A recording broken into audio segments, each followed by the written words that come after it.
The Salt-Stained Hymnal, Chapter 2, The Taste of Honey and Rot. The gasp tore from Joric's throat, a raw, ragged sound that the sterile walls of his Aerie apartment absorbed without echo. He was sitting bolt upright on the polymer sleep slab, his thin sheet soaked through with a sweat that felt colder than the recycled air kissing his skin. His heart hammered against his ribs, a frantic, trapped bird beating its wings against a cage. It wasn't the sound that lingered, it was the silence after. The lullaby. Salt rot. The lullaby. He hadn't heard it in a decade, not since the waves took everything. It had been more than a sound. It was a presence. Liana. Her small 7-year-old face, not bloated or blue as his nightmares usually painted it, but clear and perfect, framed by damp hair the color of rust.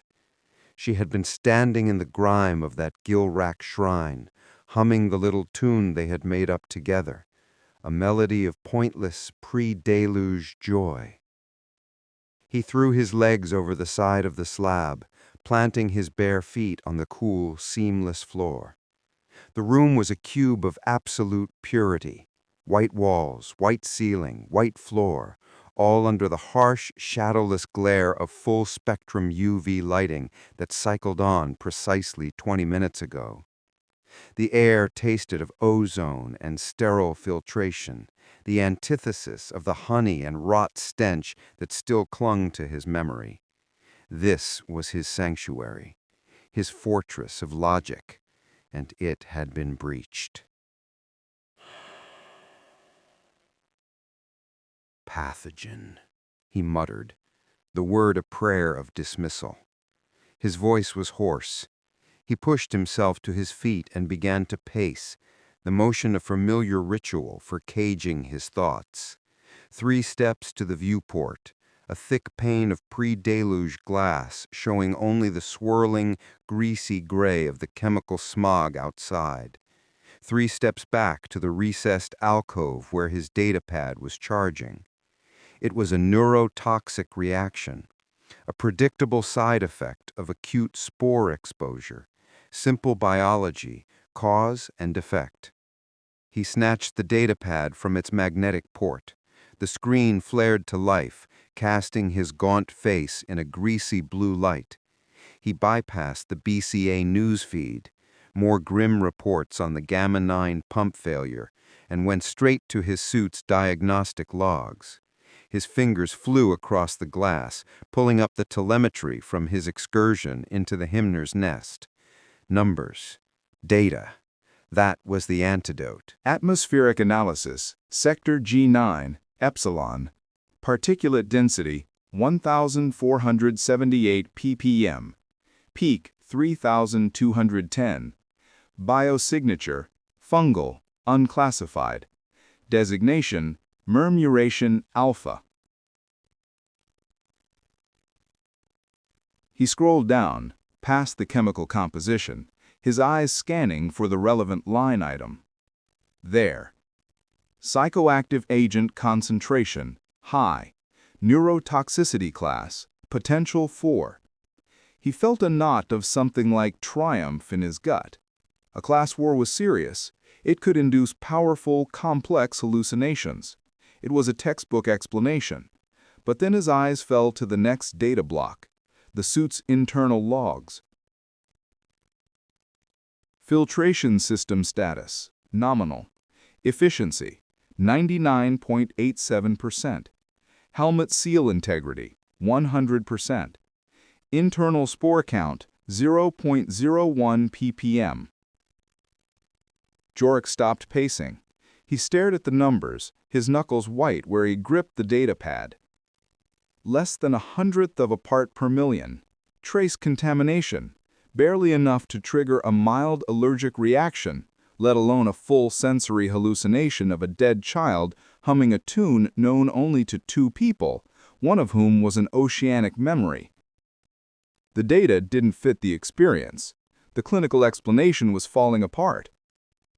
The image of Liana returned, unbidden, the way her eyes, his eyes, had looked at him, not with anger, not with sadness, just recognition, as if she were waiting for him, as if she knew he would come. "No," he whispered to the empty white room. "No, it's a memory engram. The toxin acts as a catalyst, accessing deep-seated trauma and replaying it with enhanced sensory detail. The lullaby was just auditory bleed from the memory itself." He was talking to himself, building the walls back up with jargon. Axonal pathways, synaptic misfires, limbic system hijacking. He recited the terms like a catechism, the doctrine of structured survivalism applied to the ghosts in his own head.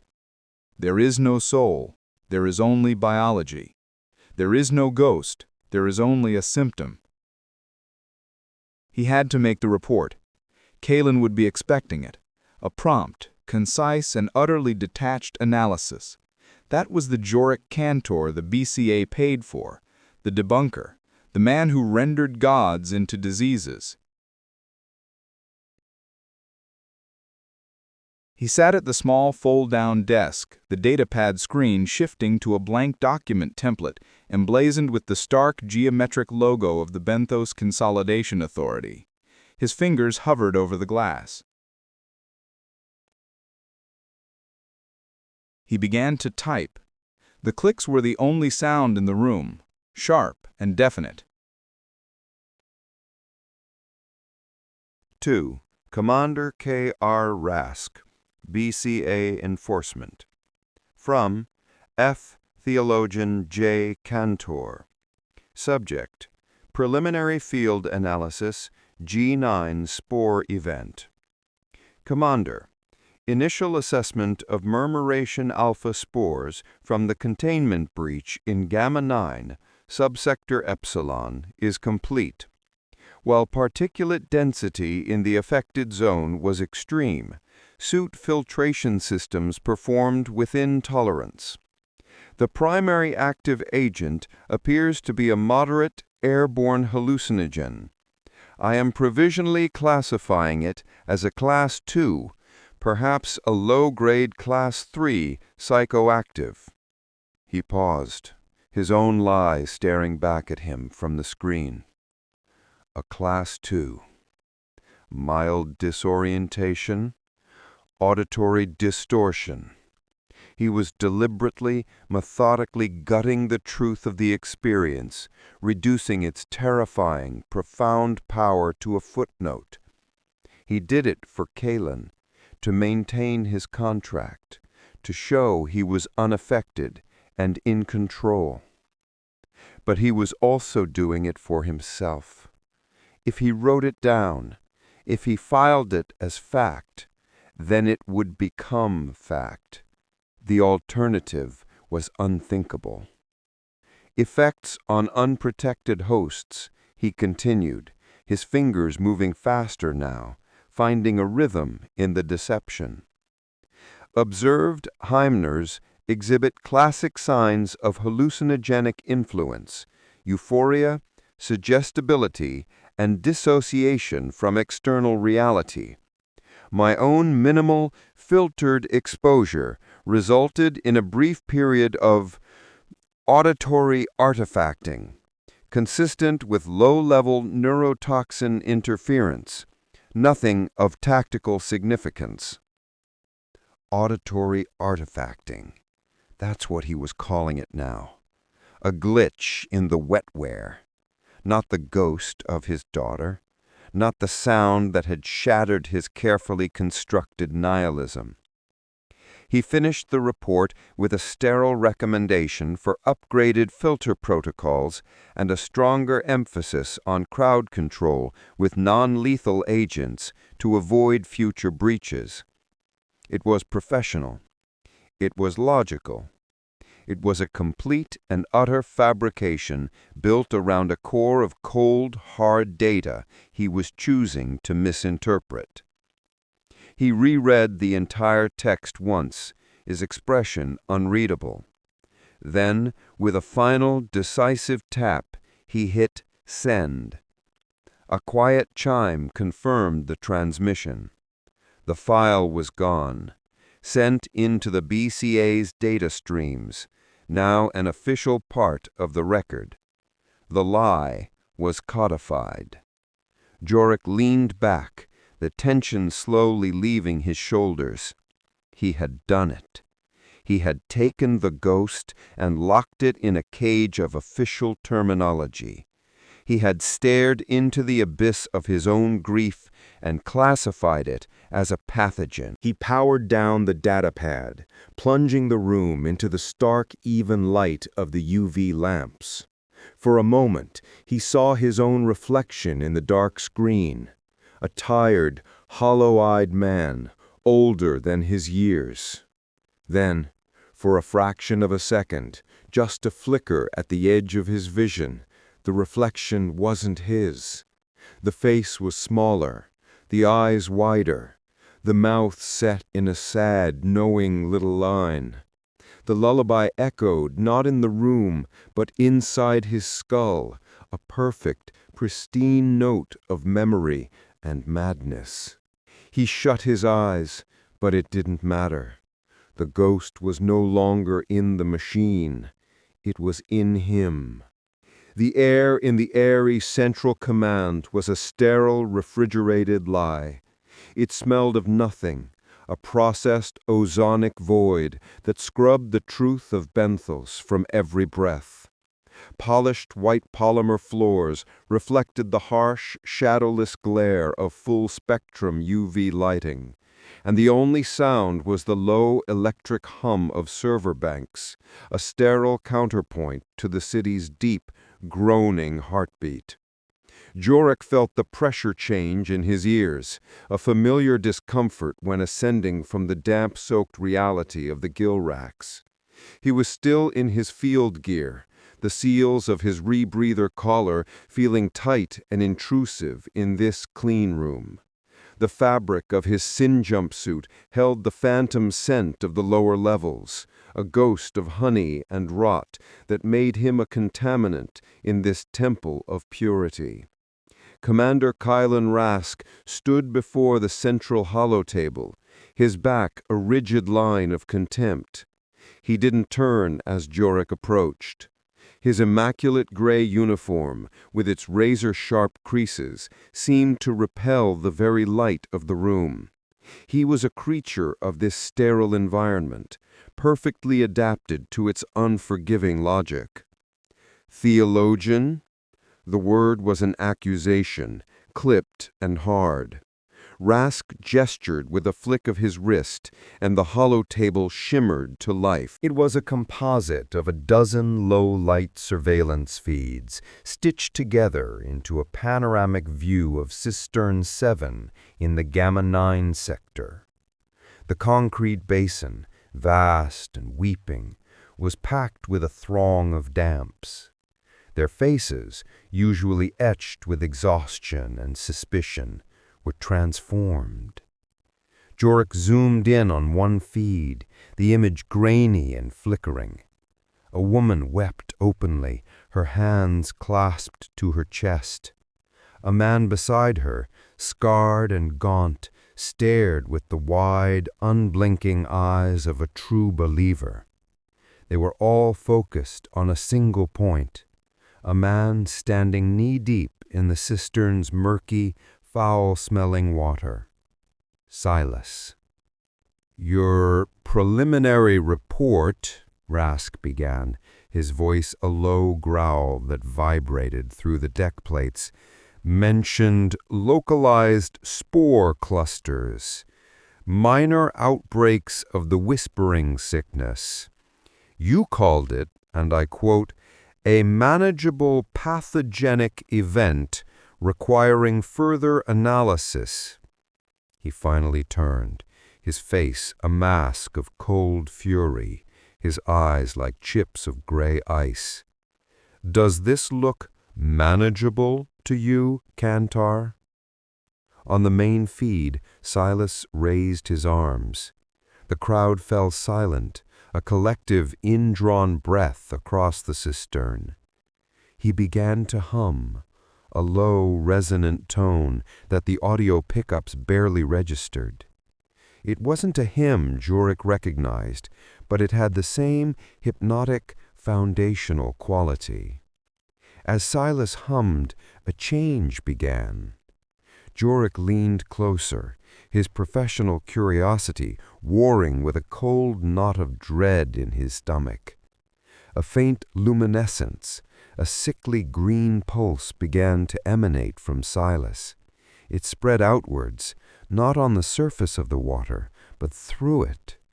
It was a network of light, like glowing veins. His mind immediately leapt to analysis, a desperate retreat into the clinical. Bioluminescent mycelium.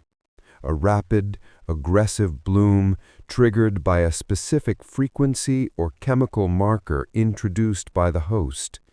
It's not magic, it's biology. Elegant, terrifying biology.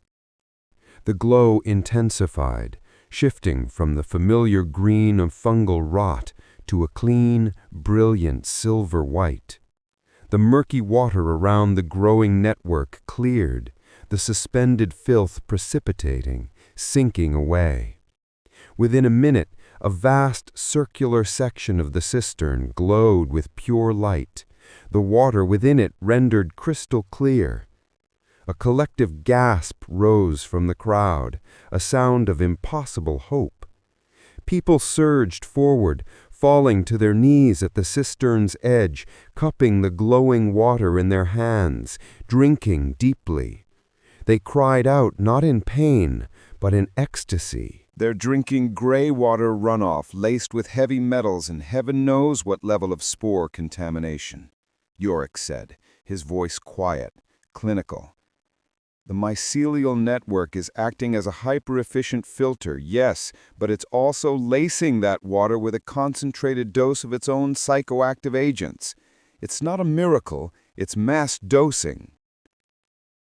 "Oh, is that what it is?" Rask sneered, slamming his palm flat on the edge of the console. The hollow table wavered. "Thank you for the lecture. While you were composing your treatise, this mass dosing event has created 500 new converts in the last hour. 500 citizens who will no longer work their shifts on the pumps. 500 mouths that will now only sing the praises of this prophet.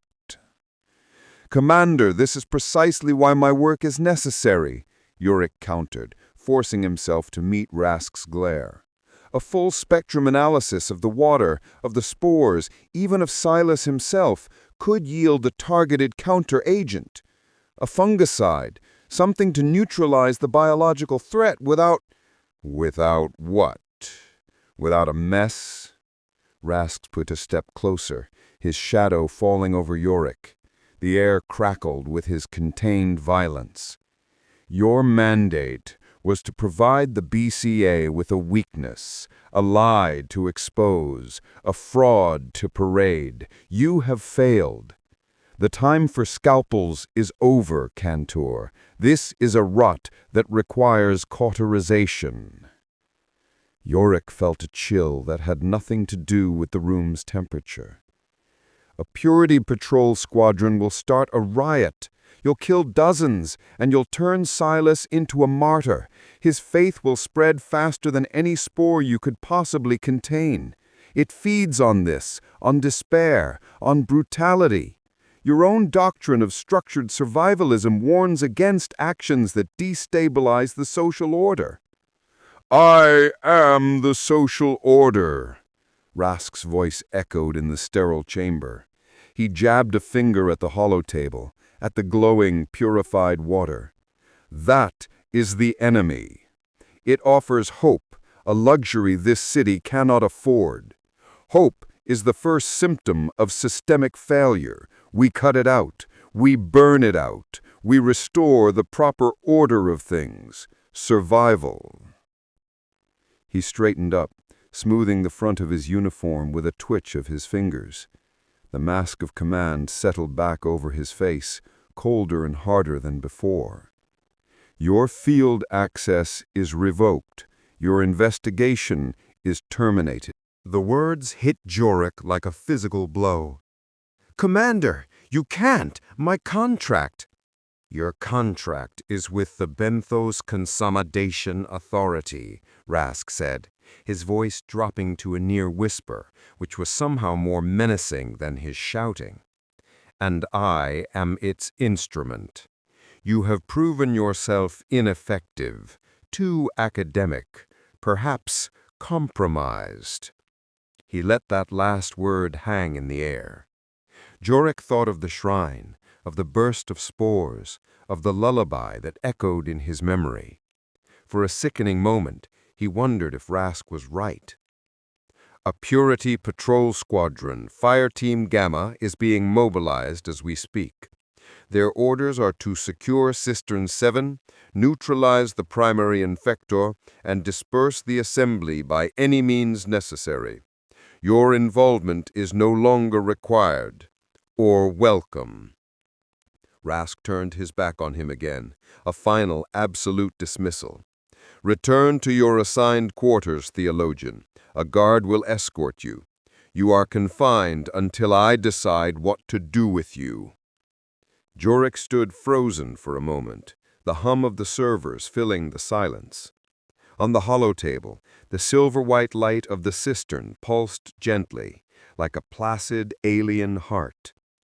He watched the faces of the converted, their expressions of blissful, idiotic peace, a profound insult to the meaningless suffering that governed his world. Kalen's solution wasn't a solution. It was an accelerant poured on a fire. He was going to create 1,000 more believers for everyone he killed. He turned without another word and walked towards the exit, the guard already waiting for him. Confined, sidelined. But as the door shut behind him, sealing him out of the world of command and consequence, a cold resolve hardened in his gut. Kalen saw a tumor to be excised. Joric saw a puzzle to be solved. And if the BCA wouldn't let him solve it, he would find his own way down, back into the honey and the rot. The apartment door hissed shut, sealing Joric inside a cube of white polymer and silence. Here in the Aerie, silence was the ultimate luxury, a commodity more precious than calibrated liters. It was a clean, sterile silence, scrubbed of the city's ceaseless groans and the metronomic drip of the gill racks. The air tasted of ozone and recycled purity, a chemical tang meant to be reassuring.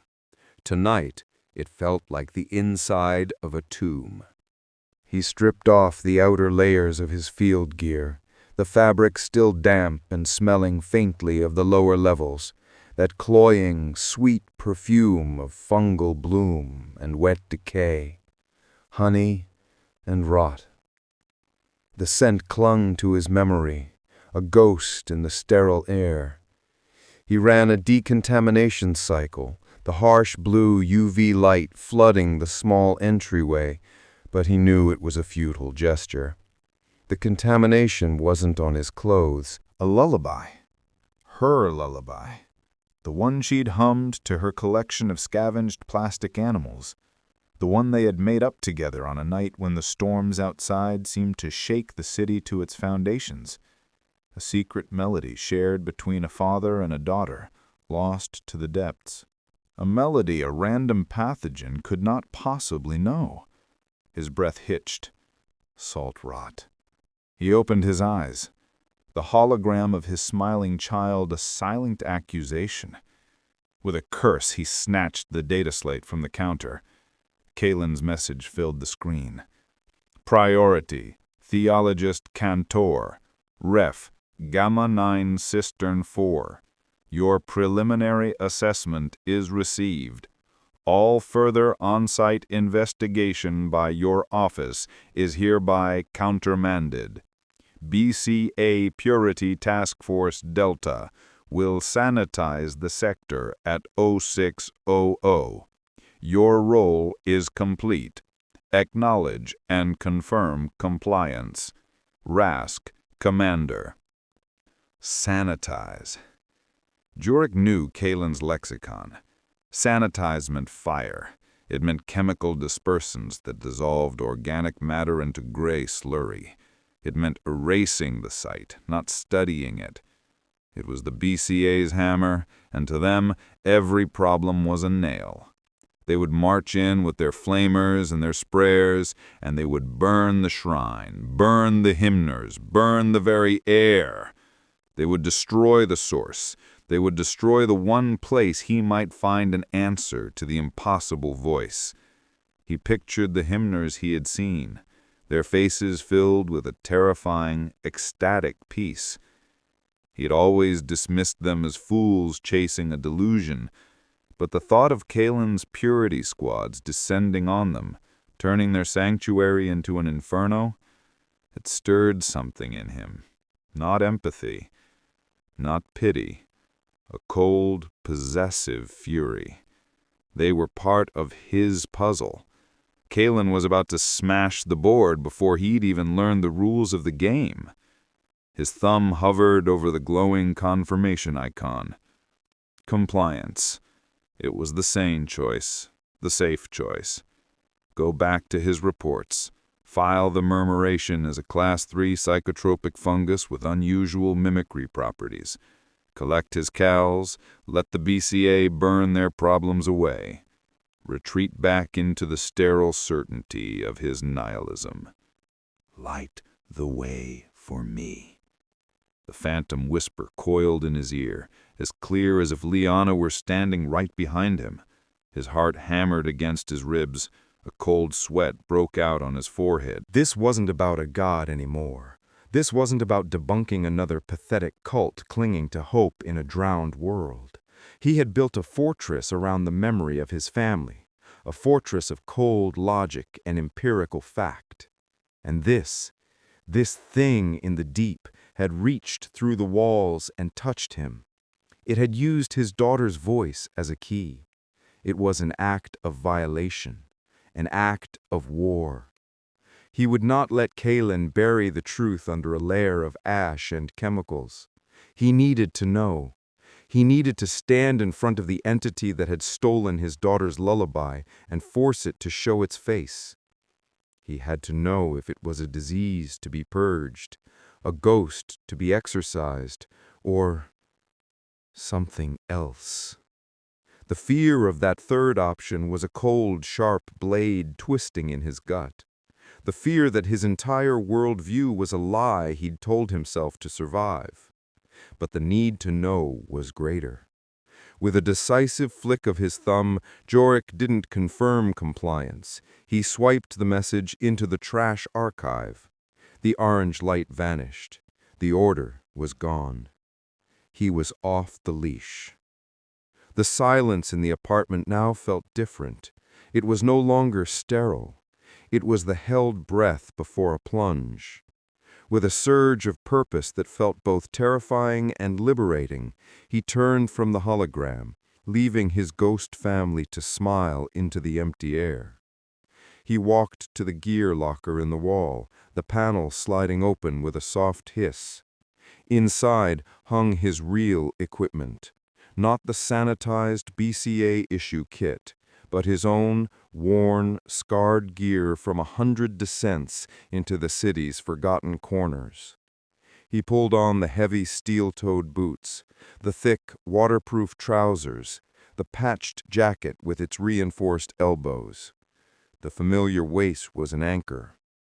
He checked the seals on his rebreather mask, the faintly sour smell of the filter, a familiar companion. He was no longer Joric Cantor, forensic theologian of the Aerie.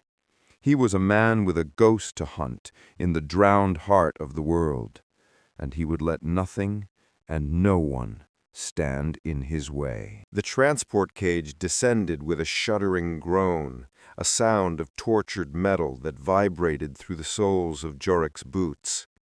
The sterile, ozonic air of the Aerie, thin and sharp as a scalpel, was a memory.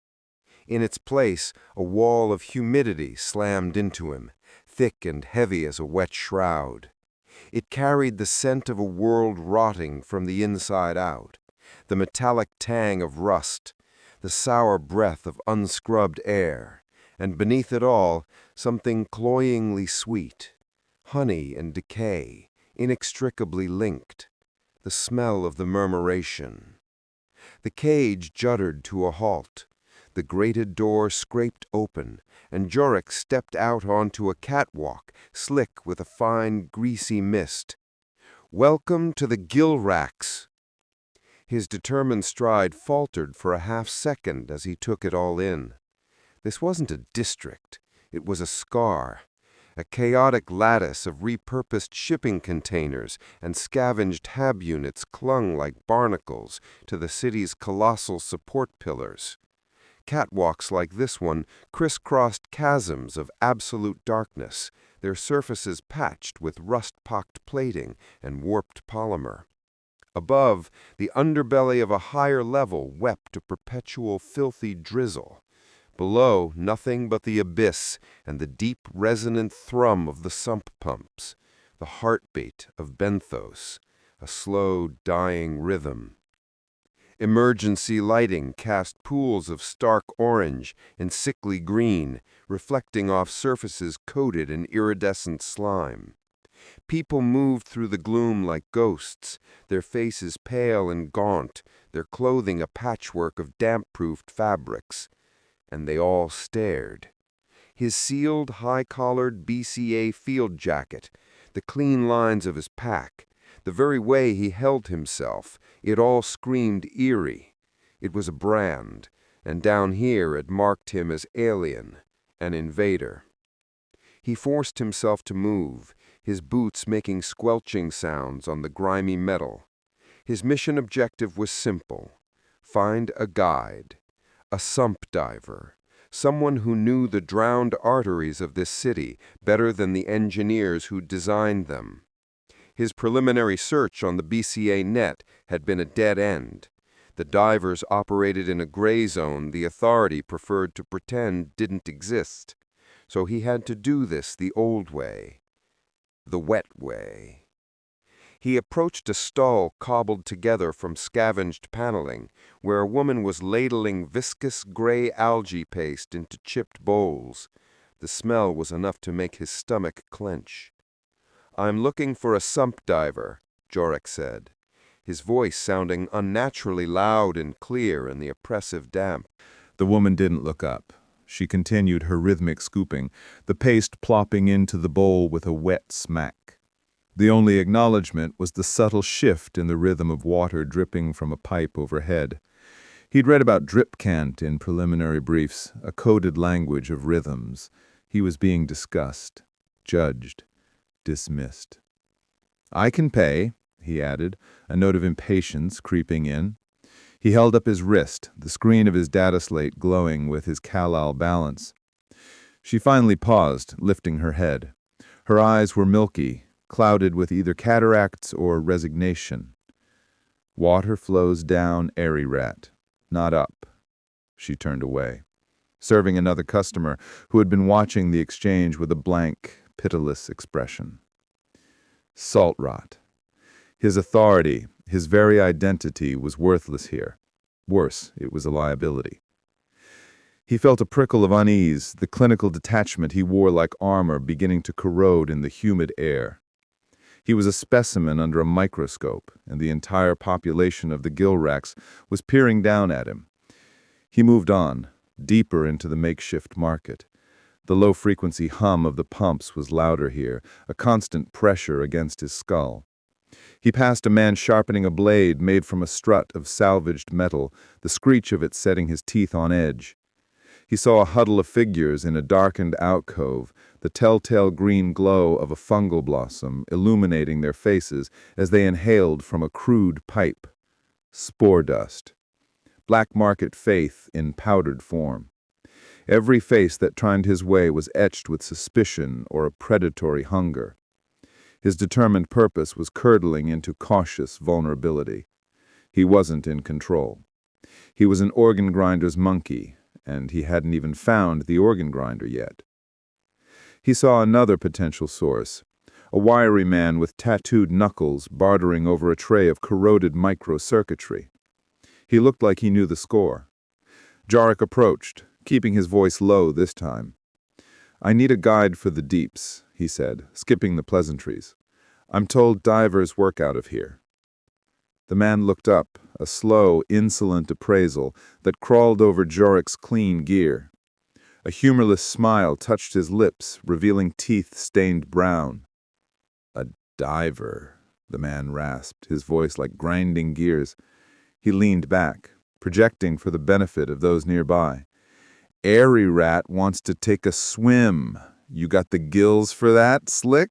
A few harsh, barking laughs echoed from the surrounding gloom. Joric's jaw tightened. This was a performance, a test of his resolve, or a prelude to getting a knife in his ribs for the calls on his slate. He had to change the dynamic. He met the man's gaze, unblinking. He didn't speak. He simply activated his slate and transferred 50 call L to the public chit of the stall the man was standing at. It was an absurd overpayment for nothing at all, a statement. The man's mocking smile faltered. 50 calls? That was a week's purity ration for a family. His eyes flickered to the confirmation on his own slate, then back to Joric's face. The derision was gone, replaced by a grudging, calculating respect. "You're serious," he grunted. "I need the best," Joric said, pressing the advantage. "Someone who's not afraid of a high spore count. Someone reliable." The man was silent for a long moment. He wiped his mouth with the back of his hand, glancing around as if to ensure they weren't being too closely observed.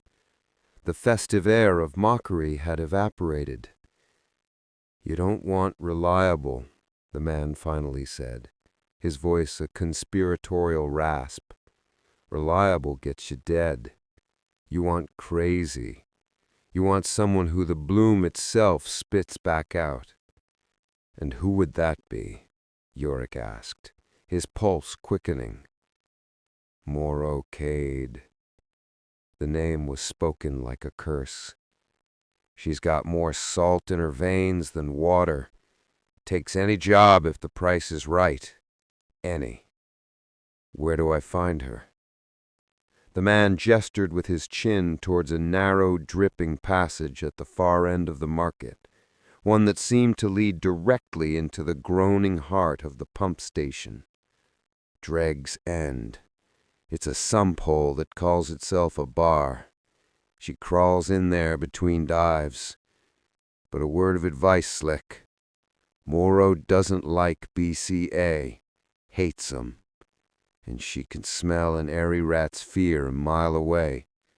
You go in there acting like you own the place, she'll gut you for your boots. Joric nodded, a curt single motion. He transferred another 20 calls for the advice. The man just grunted and turned back to his circuitry. The transaction concluded. Joric was alone again, but now he had a name, a destination. He looked down the passage. It was darker than the rest of the market, the orange emergency lights failing to penetrate its throat. A steady stream of filthy water ran down the center of the walkway. The metronomic drip, drip, drip was faster here, more frantic. From the unseen end came a muffled blast of pre-deluge music, distorted and harsh, and the sound of a brutish collective laugh. This was it, the next layer down. He had come here with a clear, empirical goal, a scientist on a field expedition. But standing at the precipice of that dark passage, he felt the last of his sterile certainty peel away, leaving only a raw, cautious nerve. He was no longer just an investigator. He was a supplicant, about to step into a den of wolves, to hire the most dangerous one of all. The directions, acquired on the black market for a laughable sum of cow leaders, led to a dead-end catwalk slick with algae and condensation. Below, a chasm of corroded metal and shadow fell away into the city's rumbling gut. The only feature was a pressure-sealed hatch, its surface scarred with decades of rust and grime.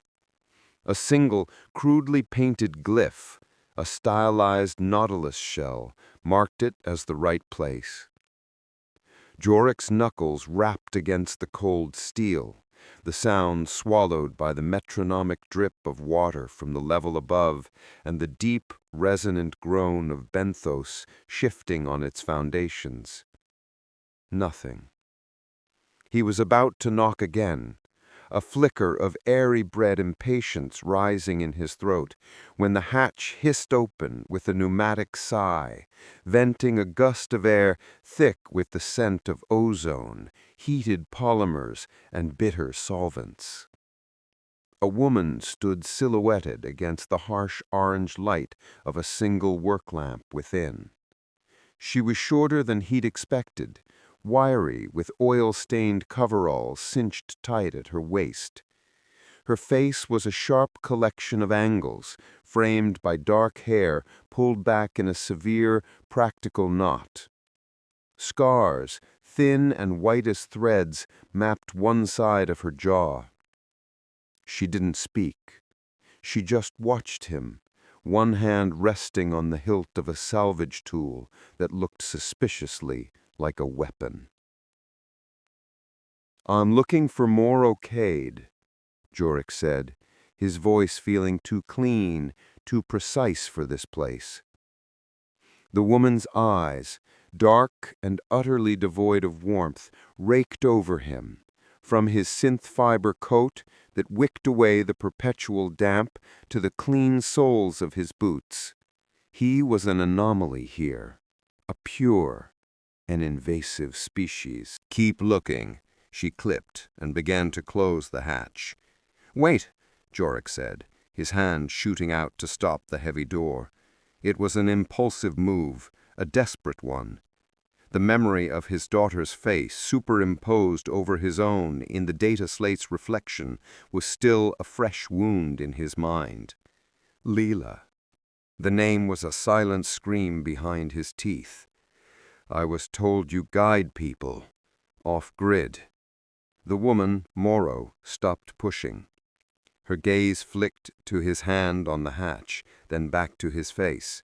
A flicker of something, contempt, maybe amusement, crossed her features. She released the door and stepped back, a gesture of grudging invitation. "The market rats talk too much," she said, turning her back on him. "Get in or get sumped. You're letting the damp in."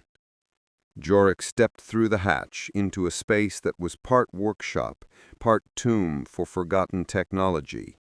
Racks of salvaged circuitry, scavenged pump components, and coils of fiber-optic cable lined the walls. The air was a cocktail of odors, the acrid tang of charged power cells, the rubbery scent of wetsuit neoprene, and beneath it all, that same sweet, cloying smell of distant fungal blossoms, like honey and rot. In the center of the room, dismantled on a workbench, was a rebreather unit, its complex guts exposed under the focused beam of the work lamp. This was her inner sanctum, her armor. She picked up a micro-wrench without looking at him, her attention already back on the rebreather's delicate oxygen regulator. "UBCA?" she asked, her voice flat, accusatory. The scraping sound of metal on metal filled the silence. "No," Joric answered, too quickly. He cleared his throat. "I'm a private contractor, forensic analyst." Morrow let out a short, sharp huff of air that wasn't quite a laugh. "Right, a private analyst from the Aerie, slumming it in the racks. What'd you do, lose your favorite filtration mask?" He ignored the jibe, the rehearsed condescension he'd expected. His own carefully constructed walls of clinical detachment felt thin, brittle. "I need to get to cistern Gamma 7, the old maintenance conduits. I need a guide who knows the deep roots, the quiet ways." She finally stopped her work, placing the wrench down with deliberate quiet. She turned, leaning back against the workbench and crossing her arms. The orange light cast deep shadows across her face, making her eyes seem like black pits. "Gamma 7, she repeated, tasting the words. "That's in the quarantine zone, right on the edge of the bloom. Even the BCA enforcers don't go past the perimeter checkpoint anymore. The whispering sickness is thick as smog down there. You want to walk into the heart of the plague? Why?" "My reasons are my own," Joric said, trying to reclaim some authority, some semblance of the professional he was supposed to be. Morrow's lip curled. "Not when you're asking me to get my skin peeled off by spore heads for you, they're not. You're either BCA Internal Affairs hunting a ghost, Aqua Veritas scum looking to tap a new spore well, or you're a godbotherer looking to get bloomed. So which is it, pure boy? Cop, corporate ghoul, or suicidal fool?" The lullaby, a tune he hadn't heard in a decade, hummed in perfect pitch in the sterile silence of his quarters. "Hush now, little minnow, the tide is coming in." The memory was so vivid it made his stomach clench. His professionalism was a mask, and it was cracking. "I'm none of those things," he said, his voice tighter than he wanted. "I'm a theologian. The BCA wants this new faith investigated, debunked. I need to get to the source of the outbreak at CIST-7. It was a half-truth, but it was the only one he had left to give. She stared at him for a long, unnerving moment. Her eyes seemed to see right through the lie, to the frantic desperation churning beneath. He was a man running toward the very thing that was unmulking him. She saw it. "A debunker," she said, the word dripping with disdain. "So you're being paid to tell people the pretty lights that give them hope are just rotten fungus. A noble profession." She pushed off the bench. "My answer is no. Find another sump diver with a death wish." "I'll pay," Joric blurted out. "Whatever your rate is, I'll double it." "My rate for a stroll through a quarantine zone is get lost. I don't take BCA calls, or corporate calls. It's all salt rot money." Panic, cold and sharp, lanced through him. She was his only lead. The market vendor had been clear. Morrow Cade was the only one mad enough and skilled enough to navigate the flooded, collapsing tunnels near Gamma 9. Without her, he was blind. He pulled the cred chip from his coat pocket. It was a high-density, anonymous chit from his private reserves. Water credits, untraceable by the BCA or anyone else. Insurance. He held it out. "This isn't their money. This is mine. 20,000 cow liters." Morrow froze. Her eyes locked onto the small, dark rectangle in his palm. 20,000. It was a fortune in the Gilracks. Enough to buy passage to a higher sublevel, to secure a private water ration for a decade. Enough to disappear. Slowly, she walked toward him, her movements like a predator assessing wounded prey. She plucked the chip from his hand, her calloused fingers brushing his skin. He flinched. She slid the chip into a reader on her wrist-mounted interface. The screen glowed, displaying the balance. Her expression remained unreadable, but a muscle in her jaw twitched. 60,000, she said, her voice a low growl. Joric's breath caught. What? That's extortion. No, it's the price, she countered, her eyes hard as chipped flint. It's the price for my gear, my time, my knowledge. It's the price for walking a pure through tunnels that want to kill him. It's the price for me risking infection and a BCA kill squad so you can write your little report. She leaned in closer, the smell of ozone and sweat sharp in his nostrils, whispering, and it's the price for me not gutting you right now and taking the 20,000 anyway. 60, non-negotiable. Transfer it now. He stared into her unyielding face. He saw no room for argument, no hint of compromise. She held all the cards. He was adrift in a world whose rules he didn't understand, and she was the only anchor in sight. The image of Lila's humming, spectral form flashed behind his eyes. What was the meaning of it? He had to know. He had to reach the source. With a trembling thumb, Joric authorized the transfer on his own slate. Morrow's interface chirped in confirmation. She stepped back, her posture relaxing almost imperceptibly. The predator was, for the moment, sated. All right, theologian, she said, the title an insult. You bought a guide. You didn't buy a friend, and you didn't buy a bodyguard. You follow my path. You touch nothing I don't tell you to touch. You make a sound when I tell you to be silent. I leave you behind. Am I clear? Crystal, Joric managed, his throat dry. Be back here at the start of the next pump cycle. 0400. Bring your own gear, including a full filter rebreather. If your kit fails, that's your problem. She turned back to her workbench, picking up the wrench. The transaction was over. He was dismissed. And Joric, don't be late. He stood there for a moment in the oppressive silence, broken only by the scrape of her tool and the constant weeping sound of the city. He had his guide.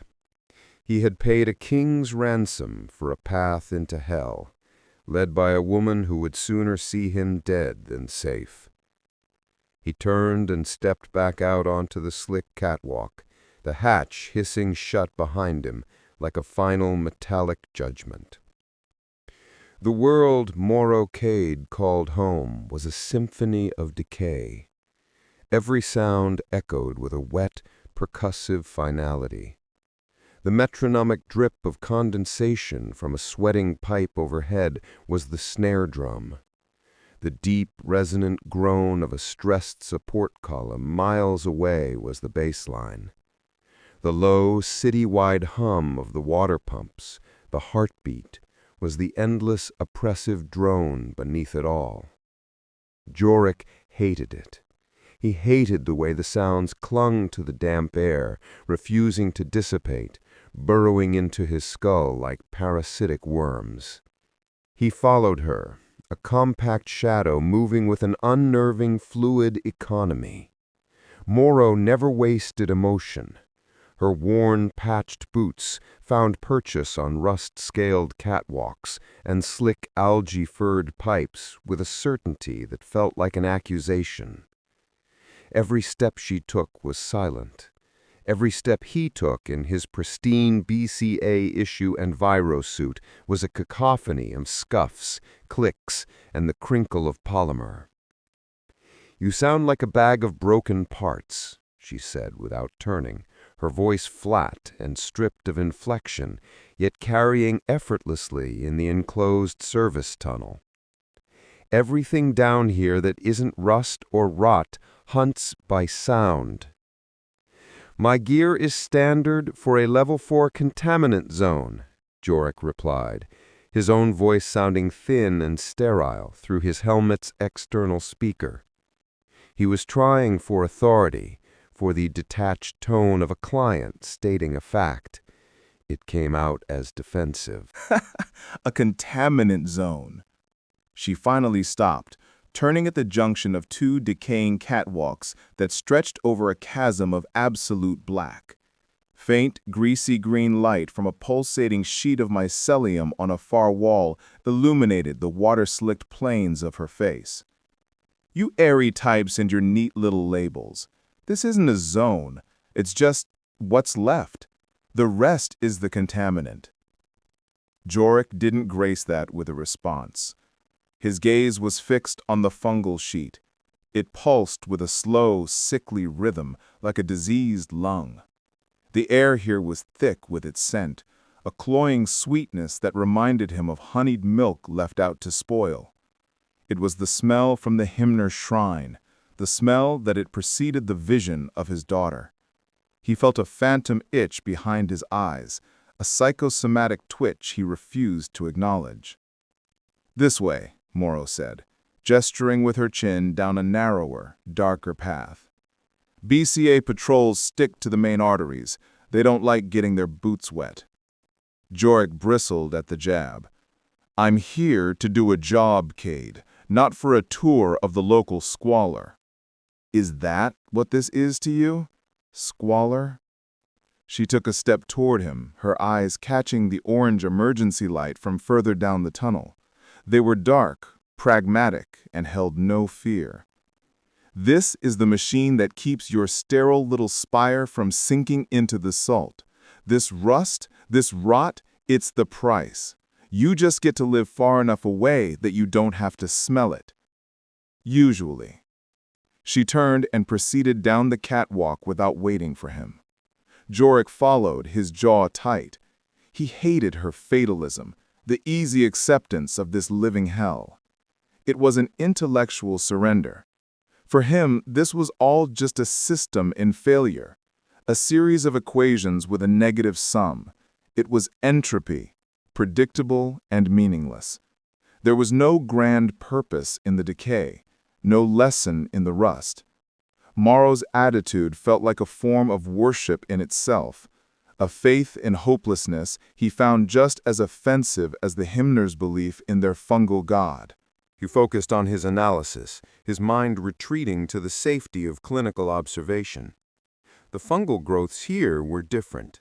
Not the aggressive blossoming type he'd seen near the shrine, but pale, spectral filaments that clung to weeping joints in the pipework. They looked like frozen nerve endings, each glowing with a faint blue-white light. They seemed to trace the flow of water, of the city's very lifeblood. A sudden, high-pressure hiss erupted from a pipe beside his head. A jet of foul-smelling, rust-colored water shot across the walkway, missing him by inches. He flinched back, his gloved hand coming up instinctively. "Don't touch the weeping ones," Mora called back. "Pressure builds up. The old regulators are shot. Sometimes they burst. Sometimes they just dissolve. Stay in the middle of the path." Joric's heart hammered against his ribs. He forced himself to take a steadying breath, the recycled air tasting flat and artificial. He was a forensic theologian, a debunker of gods. He dealt in data, in spore counts and pathogenic vectors. He was not a sump diver. This place, its sudden and arbitrary violence, was anathema to him. They came to a wider section, a platform that might have once held some massive piece of machinery. Now it was just a pockmarked expanse of grated metal over the same infinite drop. Morrow navigated it with the same swift confidence, but Joric felt a new wave of unease. The low groan of stressed metal was louder here, vibrating up through the soles of his boots. "The structure here feels unstable," he said, his suit's sensors confirming the micro-vibrations. "Are you sure this is the best route?" "There are no best routes, pure blood," Morrow said, her voice laced with weary annoyance. There's the way that might kill you and the way that will definitely kill you. We're on the first one. Now hurry up." He took another step, aiming for the center of a large, seemingly solid grate. He placed his boot down. It wasn't a groan this time. It was a single, sharp, metallic crack. A sound like a bone snapping under immense pressure. The grate under Joric's boot didn't bend. It shattered. Rusted metal sheared and plunged into the darkness below, the sound of its fall swallowed by the abyss. His leg went with it, plunging through the newly formed hole up to his hip. Gravity, sudden and absolute, pulled him down. His suit seals shrieked as the jagged edges of the broken grate bit into the polymer of his thigh. For a horrifying second, all he could see was the blackness beneath him. All he could hear was the rush of his own blood in his ears. Then a hand clamped onto the reinforced strap of his filtration pack like a vice. The downward momentum stopped with a violent, spine-jarring jerk. He hung there, half in and half out of the hole, his whole body screaming with adrenaline. He looked up. Morrow was on one knee, braced against a support strut, her arm ramrod straight, holding his entire weight with a strength that seemed impossible for her frame. Her face was a mask of strained effort, her teeth gritted. "Don't just hang there, you salt-rotted anchor! Get your other foot up! Find leverage!" Her voice cut through his panic. He scrabbled with his free leg, the heavy boot finding the edge of the hole. He pushed, grunting with effort, while she pulled. Metal scraped against metal. With a final desperate heave, he flopped onto the solid part of the platform, gasping, his chest heaving. The ozone tang of failing scrubbers filled his helmet, sharp and painful. He lay there for a moment, the vibrations of the unstable platform a terrifying reality against his cheek. Morrow let go and stood over him, breathing heavily. She didn't offer a hand. "Enjoy the view?" she asked, her voice raspy. "That's what happens when your analysis meets reality. Reality doesn't care about your sensors." Joric pushed himself into a sitting position, his leg throbbing. He ran a diagnostic. The suit was compromised. A minor breach, but a breach nonetheless. He was exposed. "From now on," Morrow said, her voice dropping to a low, serious command.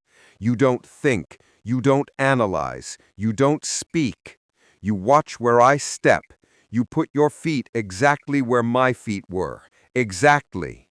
Your theories don't mean a thing down here. Understand?" He looked from the jagged hole plunging into nothingness to her hard, unwavering eyes. The purity he lived in, the Ka leaders he'd paid her with, the intellectual superiority he wore like armor, it was all an abstraction, meaningless. Here, the only thing of value was knowing which step wouldn't be your last. He had been seconds from learning that lesson with absolute finality. He gave a single, curt nod. His clinical detachment was gone, shattered like the grate beneath him. In its place was something new, a cold, grudging reliance, a survival instinct that recognized its master. Morrow watched him for another second, then turned and continued into the gloom. "Stay close," she grunted. "The next fall is a long one." Joric got to his feet, ignoring the pain in his leg, and followed. He kept his eyes locked on her boots, mimicking her every placement, a silent, unwilling disciple on a rotting path. Morrow's gloved hand rose, a stark silhouette against the greasy orange of a distant emergency lamp. 2 fingers, then a closed fist. Halt. Silence. Joric complied, pressing himself against the weeping concrete of the maintenance conduit. The air here was thick, a familiar cocktail of ozone and rust, but something else was bleeding through. The cloying sweetness he'd come to associate with spore-heavy zones, but purer, without the usual underscore of decay. It was like honey without the rot. Ahead, the cramped passage ended in a fractured maw of broken rebar, a wound in the city's deep infrastructure. The constant metronomic drip that was the Gilrac's tinnitus faded, replaced by a sound that vibrated not in his ears but in his bones, a low, resonant hum. It was organic, choral, yet impossibly sustained, like 1,000 voices holding a single, perfect note for eternity. "We're here," Morrow breathed, her voice a dry rasp beside him.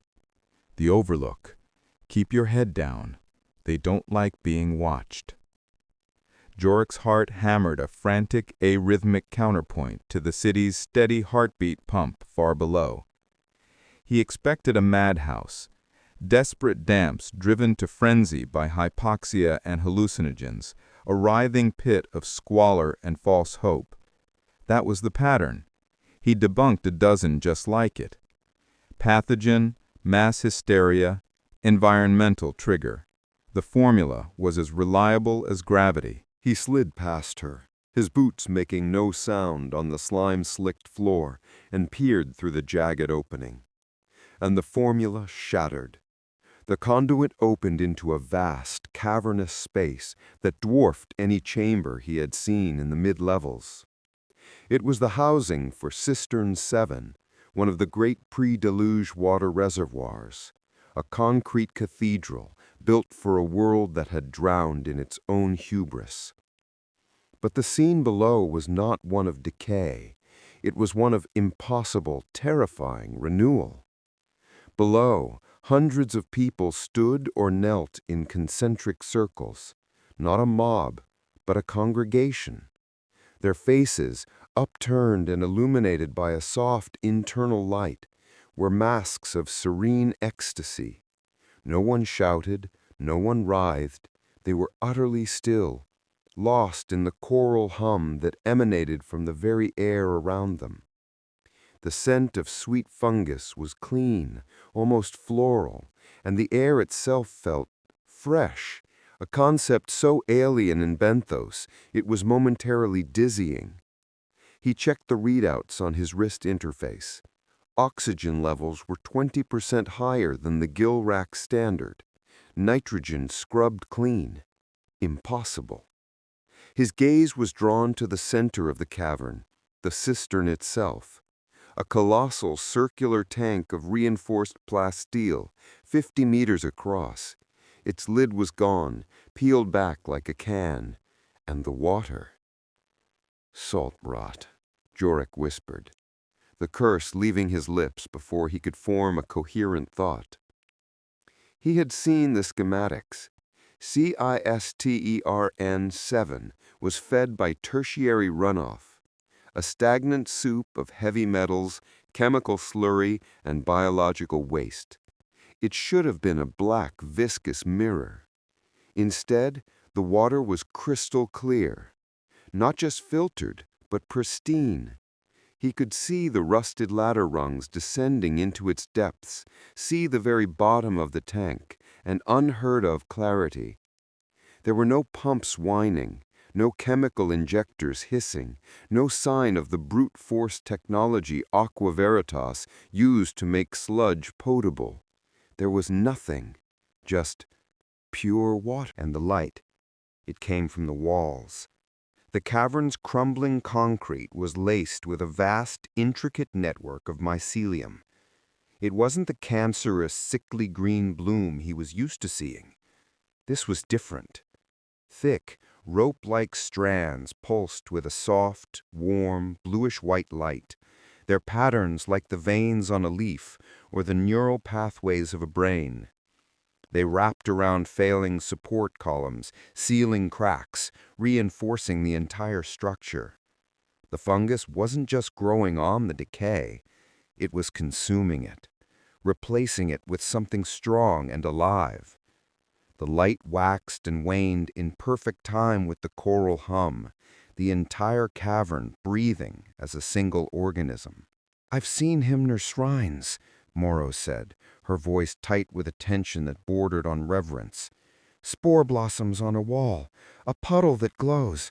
Never this.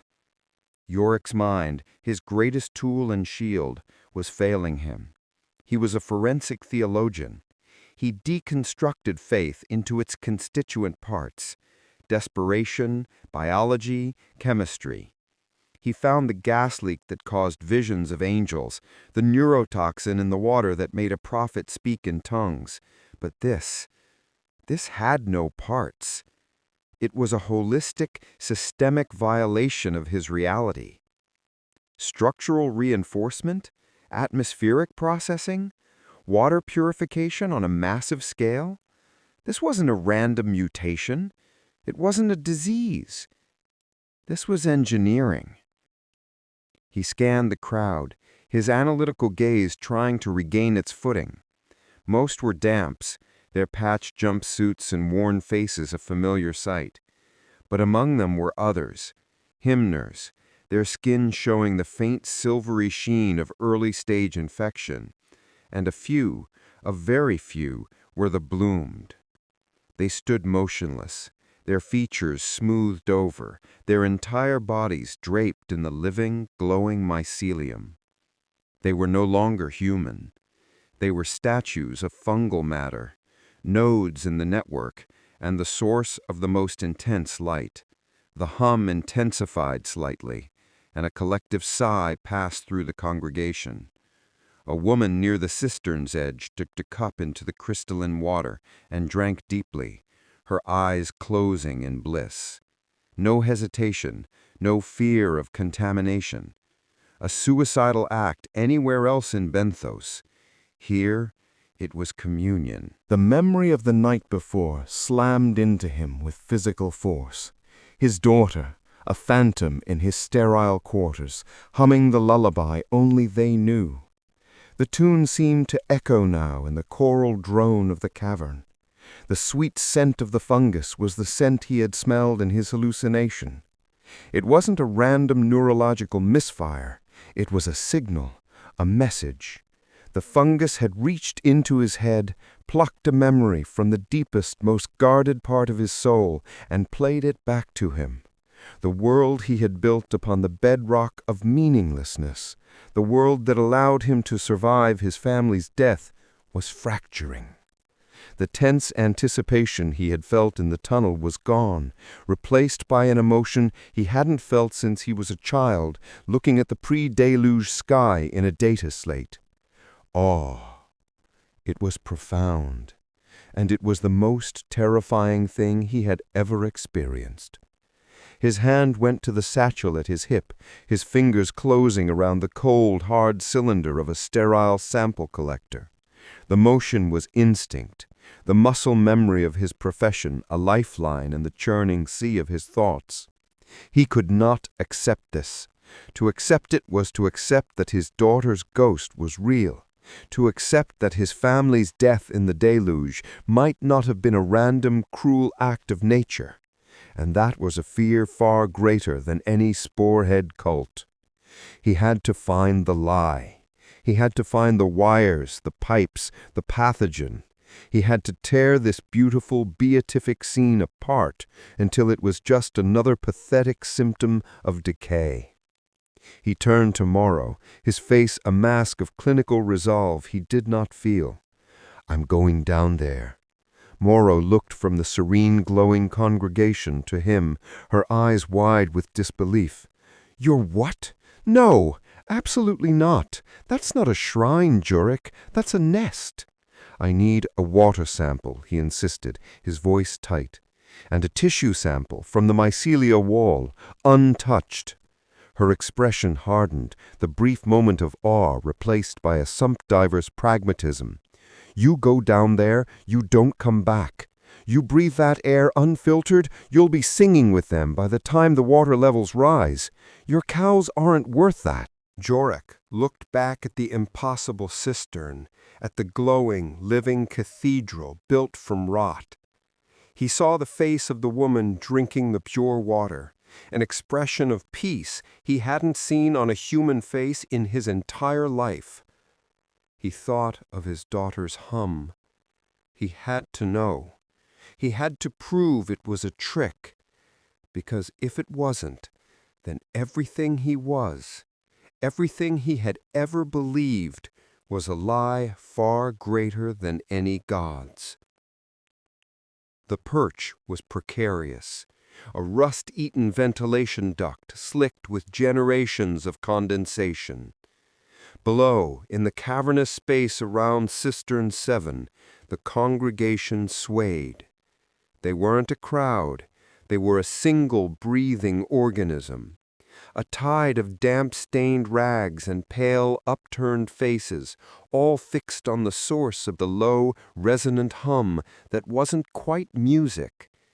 It was a vibration felt in the teeth, a frequency that made the water in Joric's canteen buzz faintly against his hip. From his vantage point, 60 feet above, Joric felt the familiar cold comfort of clinical detachment settle over him. He was a biologist observing a petri dish. The sweet, cloying scent of the murmuration, honey and decay, a scent like flowers blooming on a corpse, rose in a thick, almost visible miasma. It was a familiar enemy. He had catalogued 17 different psychoactive fungal species in his career. This was just number 18. He unclipped the portable analysis kit from his belt.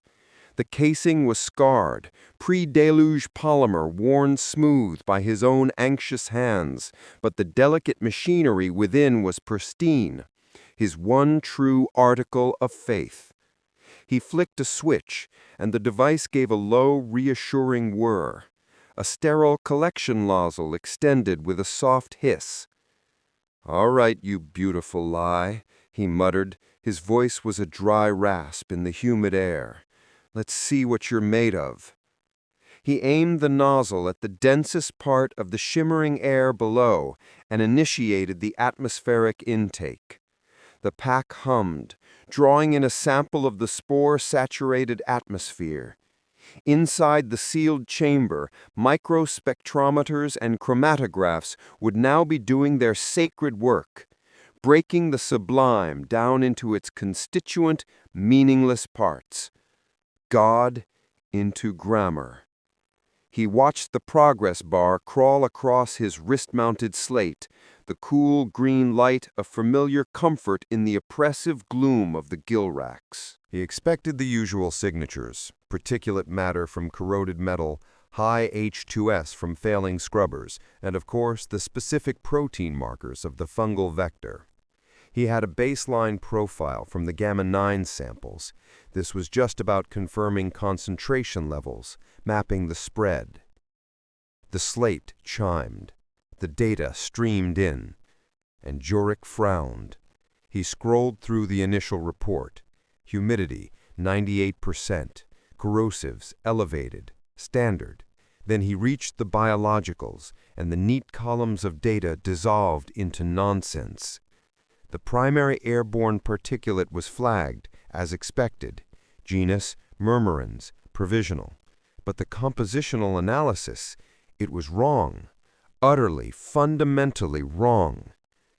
"No," he whispered. "That can't be right." His slate cross-referenced the molecule against the BCA's entire pathogenic database. Negative.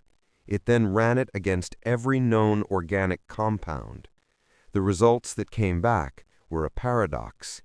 The molecule shared structural properties with a complex fungal spore, a hyper-efficient delivery system for mycelial propagation, but it was also bonded, fused at a molecular level with something else.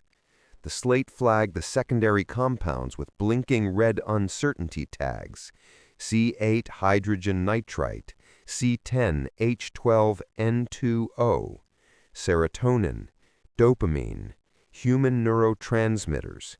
It wasn't just a spore carrying a psychoactive payload.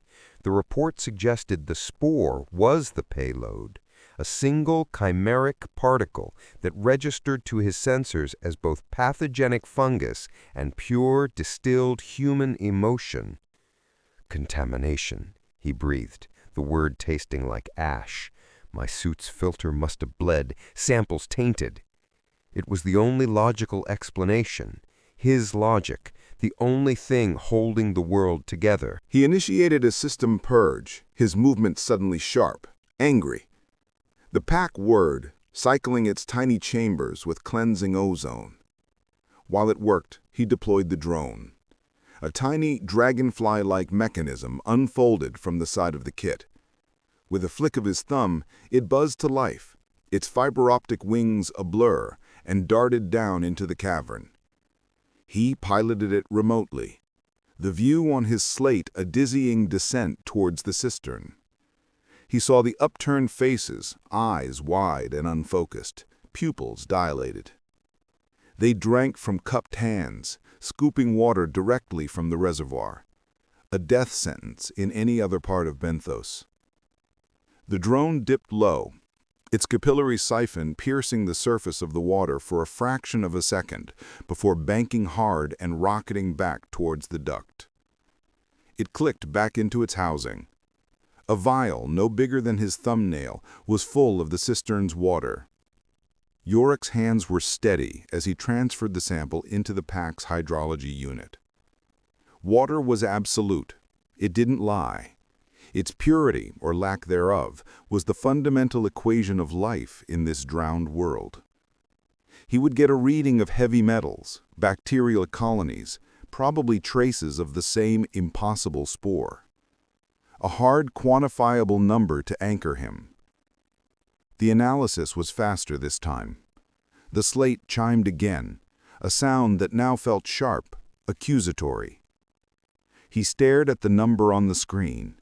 He stared until the pixels burned into his retina. Total dissolved solids, 0.001 ppm. Biological contaminants, undetectable. Purity classification, P'0. Joric felt a sudden vertiginous lurch, as if the duct he was perched on had just dropped 20 feet. He gripped the metal to steady himself, the rusty edges biting into his glove. P'0. It was a theoretical ideal, a level of purity that existed only in pre-deluge engineering texts. The kidney, the city-sized reclamation plant that kept Benthos from dying of thirst, the multi-trillion cal marvel of Aqua Veritas Corp., the best it could achieve on a good day was P3. P'0 was impossible. It would require a filtration system that could strip matter down to its base H2O molecules and reconstitute it. Such technology didn't exist. Not anymore. Salt rot. He ran the diagnostic again. The same result.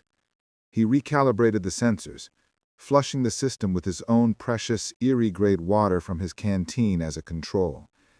The control sample registered a predictable, correct P4.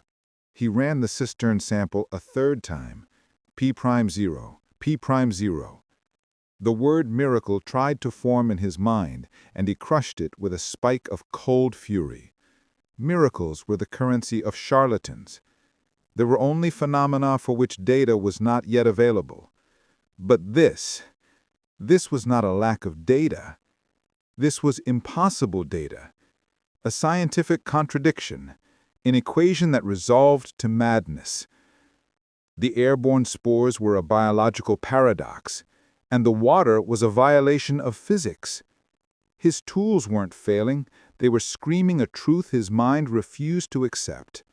His entire methodology, his entire life's purpose was built on the premise that anything, even God, could be dissected, quantified, and ultimately dismissed.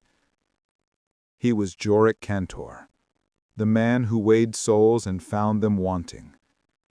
But how do you debunk a miracle that registers on a mass spectrometer? How do you dismiss a faith that purifies water beyond the limits of technology?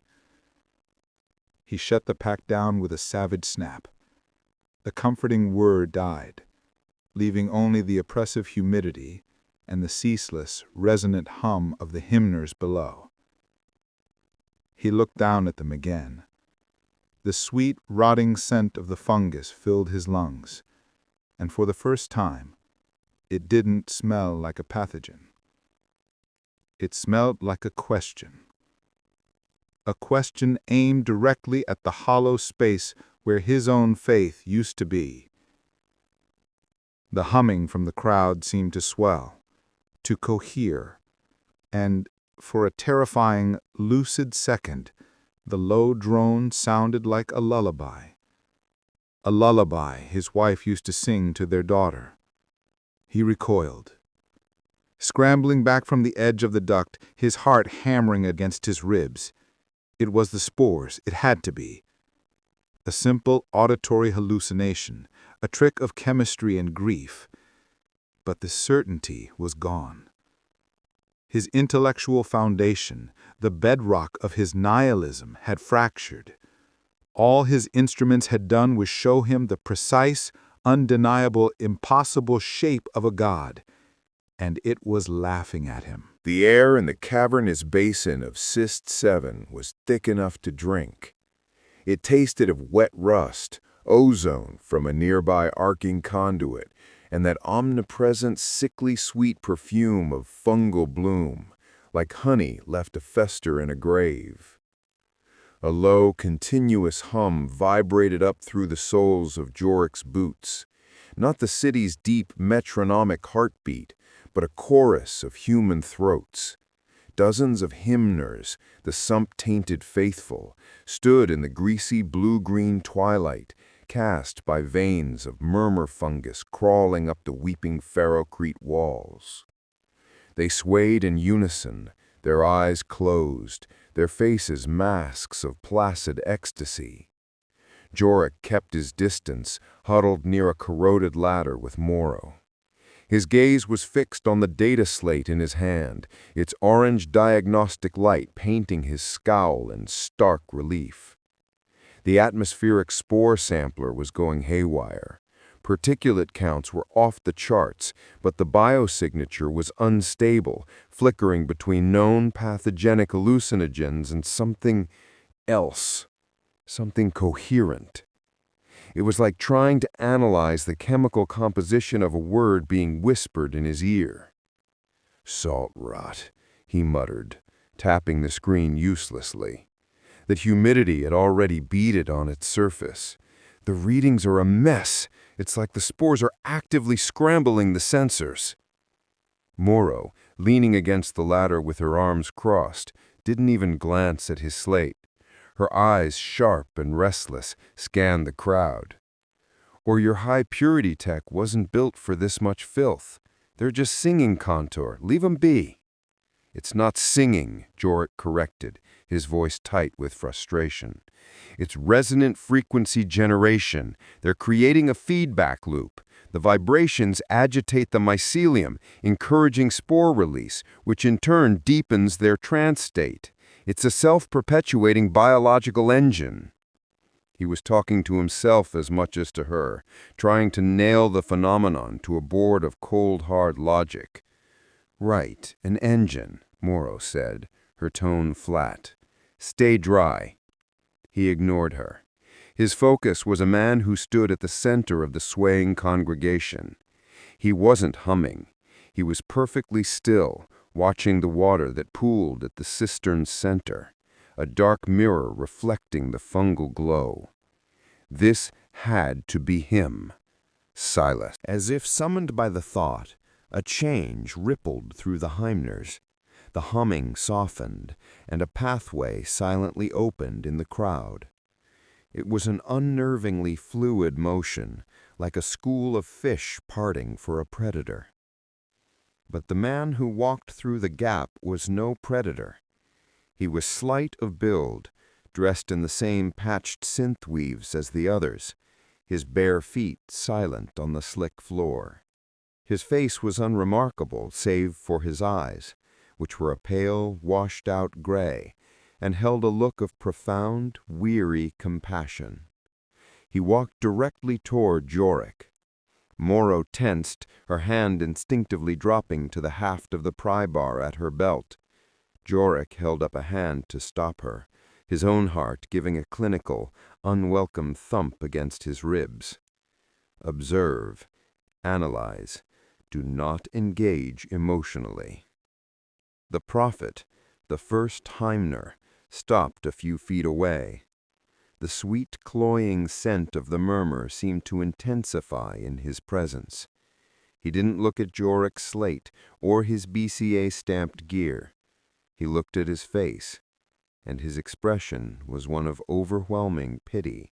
"You seek patterns in the static," the man said. His voice was soft, yet it carried perfectly over the residual hum of the crowd. It was a voice accustomed to damp, echoing spaces. "But you are listening with the wrong ears." Joric straightened, forcing a professional, condescending mask onto his features. "Silas, I presume? I'm forensic theologian Joric Cantor. I'm here to document the expression of your faith." Silas offered a small, sad smile. It didn't reach his eyes. "You are not here to document. You are here to dissect, to label, to explain away the miracle so the world can remain as small and as broken as you believe it to be."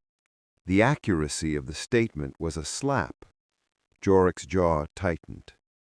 "The only miracle I see is a mass psychotropic event triggered by a fungal pathogen. Your great murmur is a disease of the mind, and you are its primary vector." He expected anger, denial, a messianic diatribe.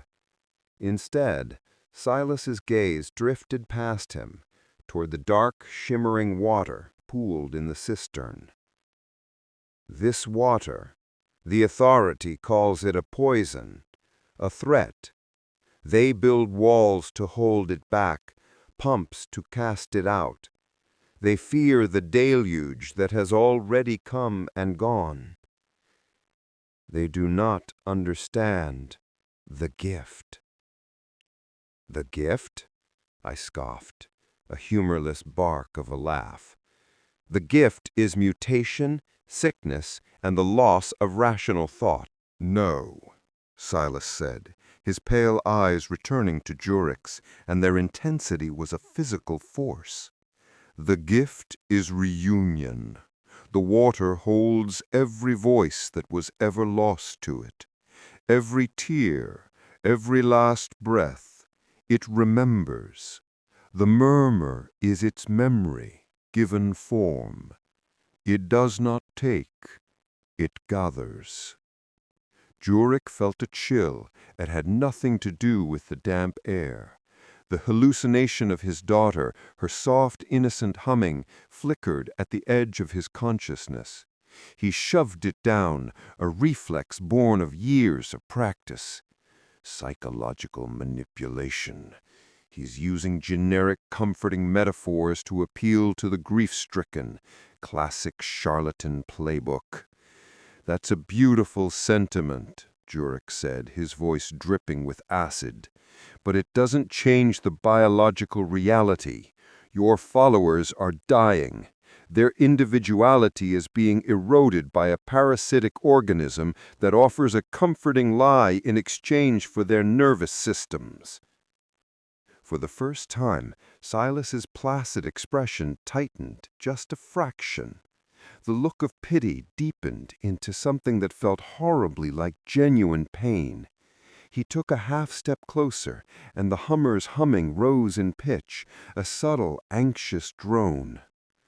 "What a terrible burden it must be," Silas said, his voice dropping so low Morrow couldn't possibly hear. "To believe that, to carry such emptiness inside you."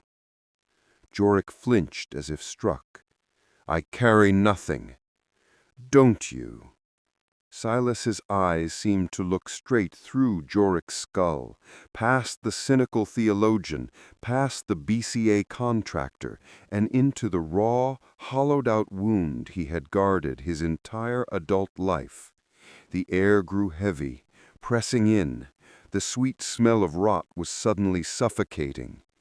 "The great murmur feels your loss, theologian," Silas said, his voice a balm and a blade all at once. "It weeps for the one you could not save." The world tilted. The humming of the crowd, the drip of water, the groan of the city, it all faded to a deafening roar in Joric's ears. The one he could not save. Not one's, not his family. The singular, specific, impossible. The wave breaking over the barrier, his wife's hand slipping from his. His son? Already gone.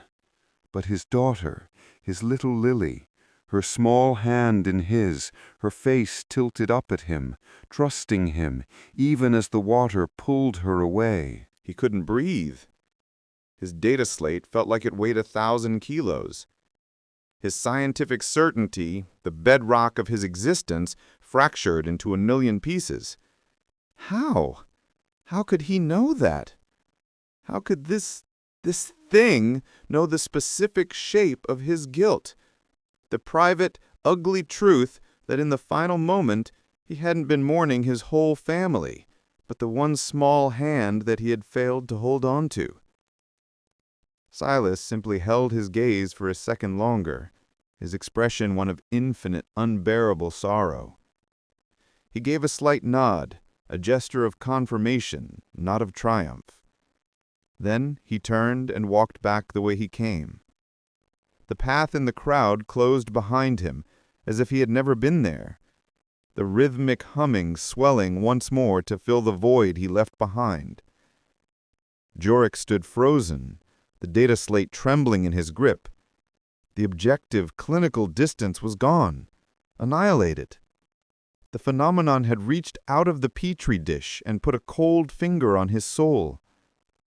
Morrow stepped up beside him, her voice a harsh rasp in the sudden silence of his mind. "Cantor, what did he say to you? You look like you've seen a surface ghost." Joric swallowed against a throat suddenly full of dust and ash. He couldn't form a reply. He could only stare at the swaying mass of bodies, their collective hum no longer a curiosity to be analyzed, but a thrumming, knowing judgment. Silas's gaze found Joric through the sea of awestruck faces, his eyes 2 points of placid fungal light in the gloom. The last syllable of his sermon, a promise of reunion, of an end to being alone, hung in the humid air of Cistern 7, clinging to the moisture like spores. The prophet's voice, a soft, resonant burr, seemed to bypass Joric's ears and vibrate directly in his skull. "The deluge did not take them from you, theologian. It only brought them home." The words were a key, turning a lock deep within the architecture of Joric's mind. A cascade failure began. The reverent gasp of the crowd around him didn't fade so much as it stretched, the sound pulling thin like heated polymer until it was a single, keening note. The metronomic drip, drip, drip of condensation from the cavern ceiling slowed, each drop hanging in the air for an impossible moment, before dissolving. Even the city's deep, infrastructural hum, the ever-present heartbeat of the reclamation pumps, altered its rhythm, slowing to a deep funereal thud that matched the panicked hammering in his own chest. He felt a hand on his arm, Morrow's, calloused and insistent. "Joric, salt rot, what's with your face? We need to move." Her voice was a distant echo, a transmission from another world. He couldn't turn his head. His focus was pinned to Silas, but the prophet's form was already beginning to waver, his edges blurring into the pulsating, sickly green light of the mycelium behind him. The sweet, cloying scent of honey and rot intensified, filling Joric's lungs, a suffocating perfume that wasn't just in the air, but inside his memories. It was the scent of the reef on his wife's casket, the one he'd woven himself from scavenged hydroponic blossoms.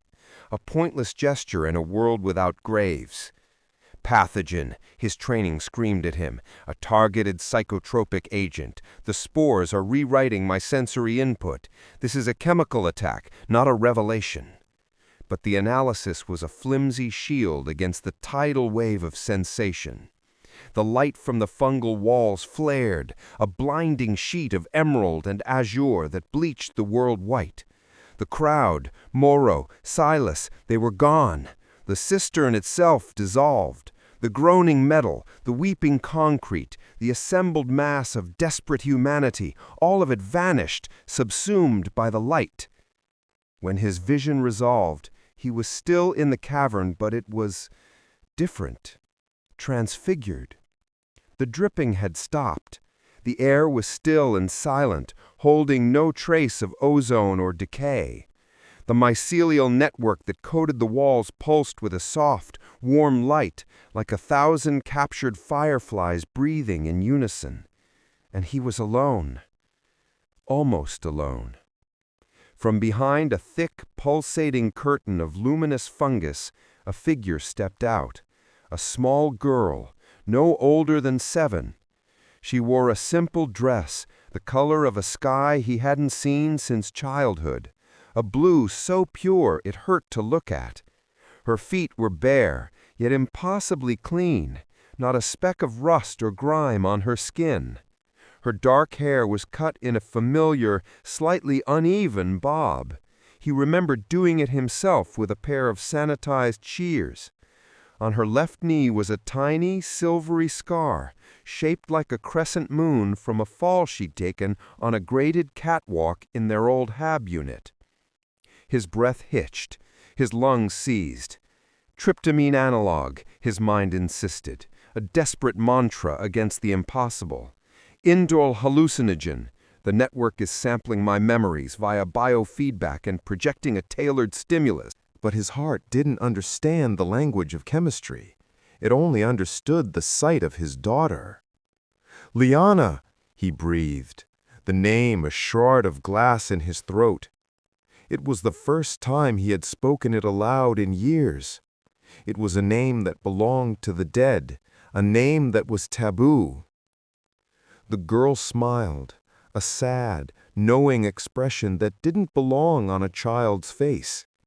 It was the same smile from the first hallucination, the one that had shattered his clinical detachment. The lullaby she'd hummed then echoed in the silent space of his mind now, a phantom melody. "Hello, Daddy." Her voice. It wasn't a memory. It was here, clear and real, without the tinny distortion of a Vox recorder or the fuzzy edges of a dream. It was her voice, exactly as it should be. Joric took a staggering step forward, his boots making no sound on the floor, which now seemed to be made of soft, yielding moss. "You're not real," the words came out as a ragged gasp. "You're a symptom, a hallucination triggered by concentrated spore inhalation." Liana tilted her head, that same curious gesture she always made when he explained something complicated. The perfect, devastating mimicry of it sent another crack spidering through his composure. "Is that what you tell yourself?" Her voice was gentle, chiding. "Does it make it easier?" He wanted to scream. He wanted to claw at his helmet, to purge his filters, to prove this was an external contaminant. But he wore no helmet here. He could feel the soft, warm air on his skin. He could smell her, the faint, clean scent of a child, a scent that had been scoured from the world.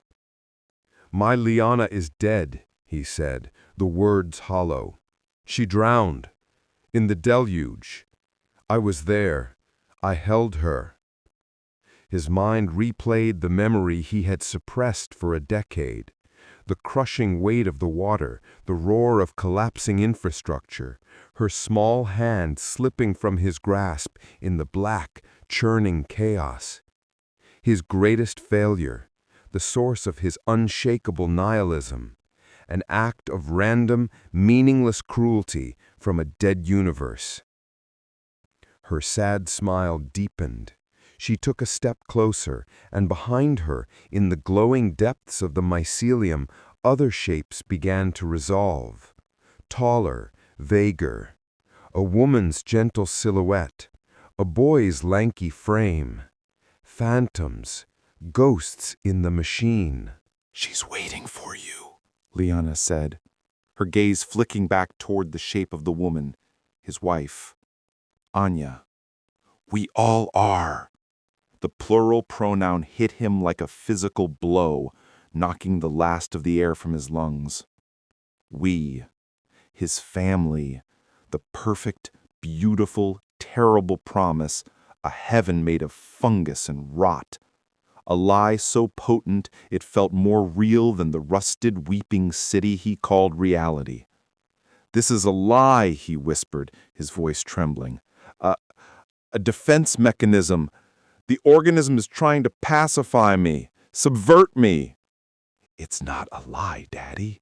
She was close now, only an arm's length away. He could see the individual threads in her impossible blue dress. He could see the light of the fungus reflected in her wide, dark eyes. "It's a reunion. You've been so sad, so alone. We feel it. We've been calling to you." "Don't fight it, Daddy." She raised her hand, her small, perfect fingers, unmarred by nutrient paste stains or the grime of the gill racks, reached for him. An invitation, a sacrament, an offer to end a decade of guilt and grief, to trade a meaningless truth for a beautiful, all-consuming belief. His own hand twitched at his side, a traitorous spasm. A part of him, a deep, wounded animal part that had been starving for years, screamed at him to take her hand, to let the water close over his head one last time and finally go home. His clinical mind, his entire belief system, the very foundation of his survival, dissolved into a single, agonized point of light. The professional debunker was gone. The nihilist was gone. All that was left was a father, face to face with his ghost, his entire universe collapsing around a small, outstretched hand. The cavern stank of false promises. Morrowcade held her breath, the air thick with the sweet, cloying perfume of murmuration blossoms, a scent like honey layered over a corpse. It was the smell of surrender. Below her, CISTERN7 was a vast weeping wound in the city's gut, its surface shimmering with a film of chemical runoff and the greasy blue-green glow of the fungus that clung to its walls. The drip cant was erratic here, a frantic, syncopated rhythm that spoke of pressure fractures and imminent collapse. Any gill-racker knew the sound. It was a warning. Time to move. Contour, the Aerie pure with his clean clothes and softer than algae paste hands. He'd been all business up top, his questions sharp, his gaze clinical. Down here, in the damp and the rot, he was just another tourist in hell. He was supposed to be taking readings, cataloging spore density. A 5-minute job. It had been 10. Salt rot, she breathed, the curse a ghost in the humid air. Her patience, a resource far scarcer than calibrated leaders, was gone. Her boots made no sound on the corroded metal as she dropped from her perch, landing in a practiced crouch. Every surface was slick with a perpetual grimy condensation. The low, thrumming heartbeat of the city's pumps vibrated up through the soles of her feet, a constant, dying rhythm. She moved along the cistern's edge, her gaze sweeping the shadows, her hand resting on the worn grip of the pry bar holstered at her thigh. And then she saw him. He wasn't hiding. He wasn't taking readings. He was standing, stock still, not 10 meters from a pulsating curtain of mycelium that cascaded down the concrete wall like a frozen, luminous waterfall. The sickly light washed over him, hollowing out the sockets of his eyes, painting his skin in shades of verdigris and decay. His expensive envirosuit was sealed, but his head was bare, his face slack with a kind of vacant awe. He was staring at nothing. Absolutely nothing. Just a patch of weeping wall slick with black mold. Moro froze, her survival instinct screaming. This was wrong. This was the stillness of the prey that has already seen the predator. Her eyes darted into the oppressive darkness around them, searching for the orange glow of a BCA patrol's visor, the shambling gait of a fully bloomed scavenger. The drip cant was the only answer, a frantic tapping that said, "Danger close, danger now." She crept closer, silent as a water rat. She could hear him now, a low, continuous murmur, softer than the city's groan. It wasn't a report or an analysis. It was a conversation. "I know," he was saying to the empty air. "I know. I should have been there. I should have held the door." Moro's blood went cold. Salt rot. Not just a tourist. A sporehead. The containment breach at the shrine, it must have been worse than he let on. His filters had failed. He'd taken a full, unfiltered lungful of the God plague. His expression shifted. A smile, faint and filled with an impossible grief, touched his lips. "You always loved the rain, Lena. You said it was the sky's lullaby." Lena. The name hung in the damp air, intimate and horrifyingly out of place. This wasn't just an infection. It was an infestation of the soul. He was lost, a liability that had just escalated to cargo, and noisy cargo at that. Stealth was a luxury she could no longer afford. A man talking to ghosts in the deep city was a dinner bell for everything that hunted in the dark. "Cantor!" Her voice was a low, sharp hiss. He didn't react. His gaze remained fixed on the weeping wall, his smile unwavering. He was in the murmuration's embrace now, deaf to the world of rust and ruin. "Cantor!" she snapped, louder this time, taking a quick step forward. "We're leaving. Now!" He finally turned his head, but his eyes didn't focus on her. They looked through her, as if she were a dirty pane of glass. Just a moment," he pleaded, his voice soft, directed at the space beside her. "She was just telling me." That was it. Moro closed the distance in 2 silent strides. Her hand, calloused and strong, clamped around his bicep. The muscle under his suit was tense, rigid. The touch seemed to break some part of the spell. He flinched violently, a real physical reaction. He finally saw her. His eyes, wide and terrified, were pupils swimming in a sea of bloodshot white. For a second, she saw the forensic theologian again, the man from the Aerie, trapped behind the madness. "Moro," he croaked, his voice raw with confusion. "Get it together, Pure," she growled, yanking his arm. "The show's over." But the moment of clarity was gone as quickly as it came.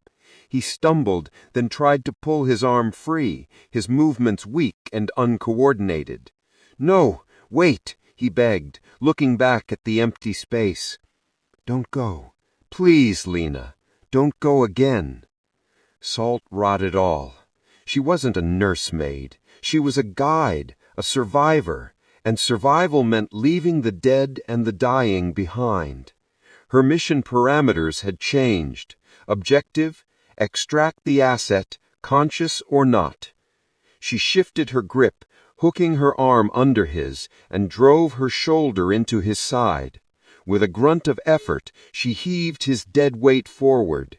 He was heavier than he looked, all dense muscle under the clean suit. "Move your salt-rotting feet, Cantor," she grunted, dragging him away from the glowing cistern. His boot scraped across the metal grating with a shriek that echoed through the entire cavern, a sound loud enough to wake the dead. Louder, even, than his pathetic protests. "She's right there. We can't just leave her." "There's no one there," Morrow shouted, the words swallowed by the cavern's vastness. She risked a glance over her shoulder. The pulsating curtain of mycelium seemed to pulse brighter, a slow, silent beat, watching them. It felt like they were being watched. Her heart hammered against her ribs. Every scrape of his boots, every groan of a stressed floor plate under their combined weight was a broadcast of their position.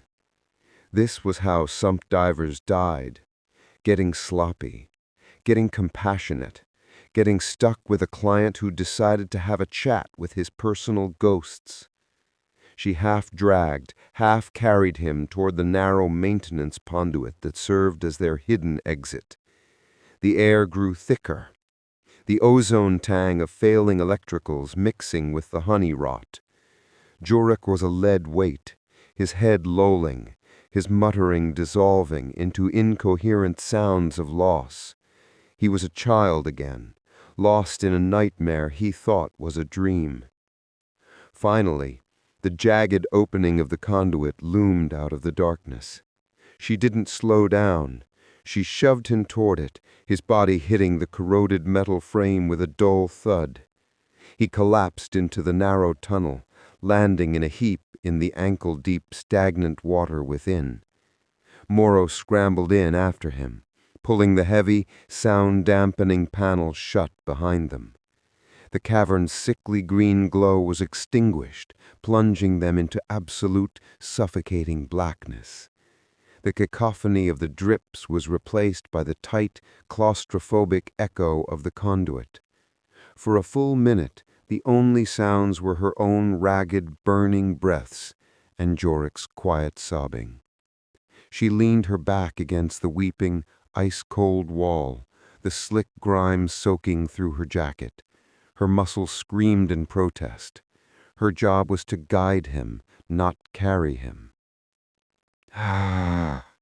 The sound was loud in the confined space, a release of frustration, exhaustion, and the cold, sharp certainty that her fat payday was now in serious jeopardy. From the darkness at her feet, a broken whisper reached her. "She had my eyes." Morrow didn't answer. She just stood there in the dark, listening to the new rhythm of the water dripping from the conduit ceiling. Slow, deliberate, like a clock counting down the seconds they had left. The world was a smear of greasy orange emergency light and the jarring slam of metal on metal. Morrow's grip was a vice on Joric's arm, hauling him through a service card or slick with 80 years of accumulated slime. His lungs burned, a chemical fire that tasted of ozone and sweet, honeyed decay. The hymn from the cistern was a muffled, echoing ghost behind them, pursued by a new sound, the discordant shriek of a klaxon. "In here," Morrow hissed, her voice a serrated edge in the narrow space. She shoved him toward a vertical shaft, a rusted ladder ascending into darkness. "Move it, Aerie boy. Your boss is calling his dogs." Joric's head swam. The spore cloud felt like a physical weight inside his skull, a pressure behind his eyes that made the world shimmer. Daughter. The lullaby. The thought was an intrusive whisper, a melody trying to form beneath the klaxon's blare. He shook his head, planting a boot on the first rung. The metal was cold, wet, and vibrated with the city's deep, resonant heartbeat. He climbed, following the silhouette of the sump diver. Every breath was a conscious effort to draw in the stale, recycled air and not the memory of that cloying perfume. They emerged onto a cramped maintenance platform, a web of corroded catwalks suspended in the cavernous dark above the cistern's main access plaza. Morrow pushed him flat against a massive weeping pipe, positioning them behind a lattice of rusted steel that offered both concealment and a perfect, damning view of the scene below. "Stay dry, stay quiet," she breathed, her own eyes narrowed to slits. "Show's about to start." Below, the crowd of hymners spilled from the cistern entrance.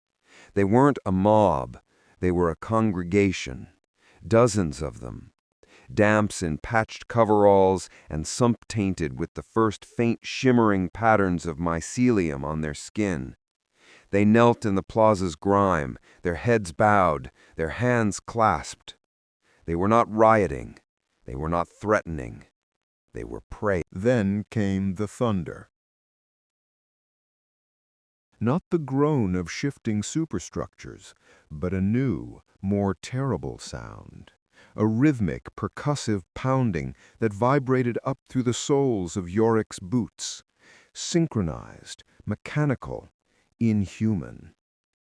From the main transit artery, they marched into view. 20 of them, purity patrols. Their environmental armor was a sterile, unforgiving white, already streaked with the filth of the gill racks. Their faceplates were blank, mirrored ovals, reflecting the sickly orange light and giving them the appearance of headless automatons. They carried heavy-barreled pulse rifles and canister launchers.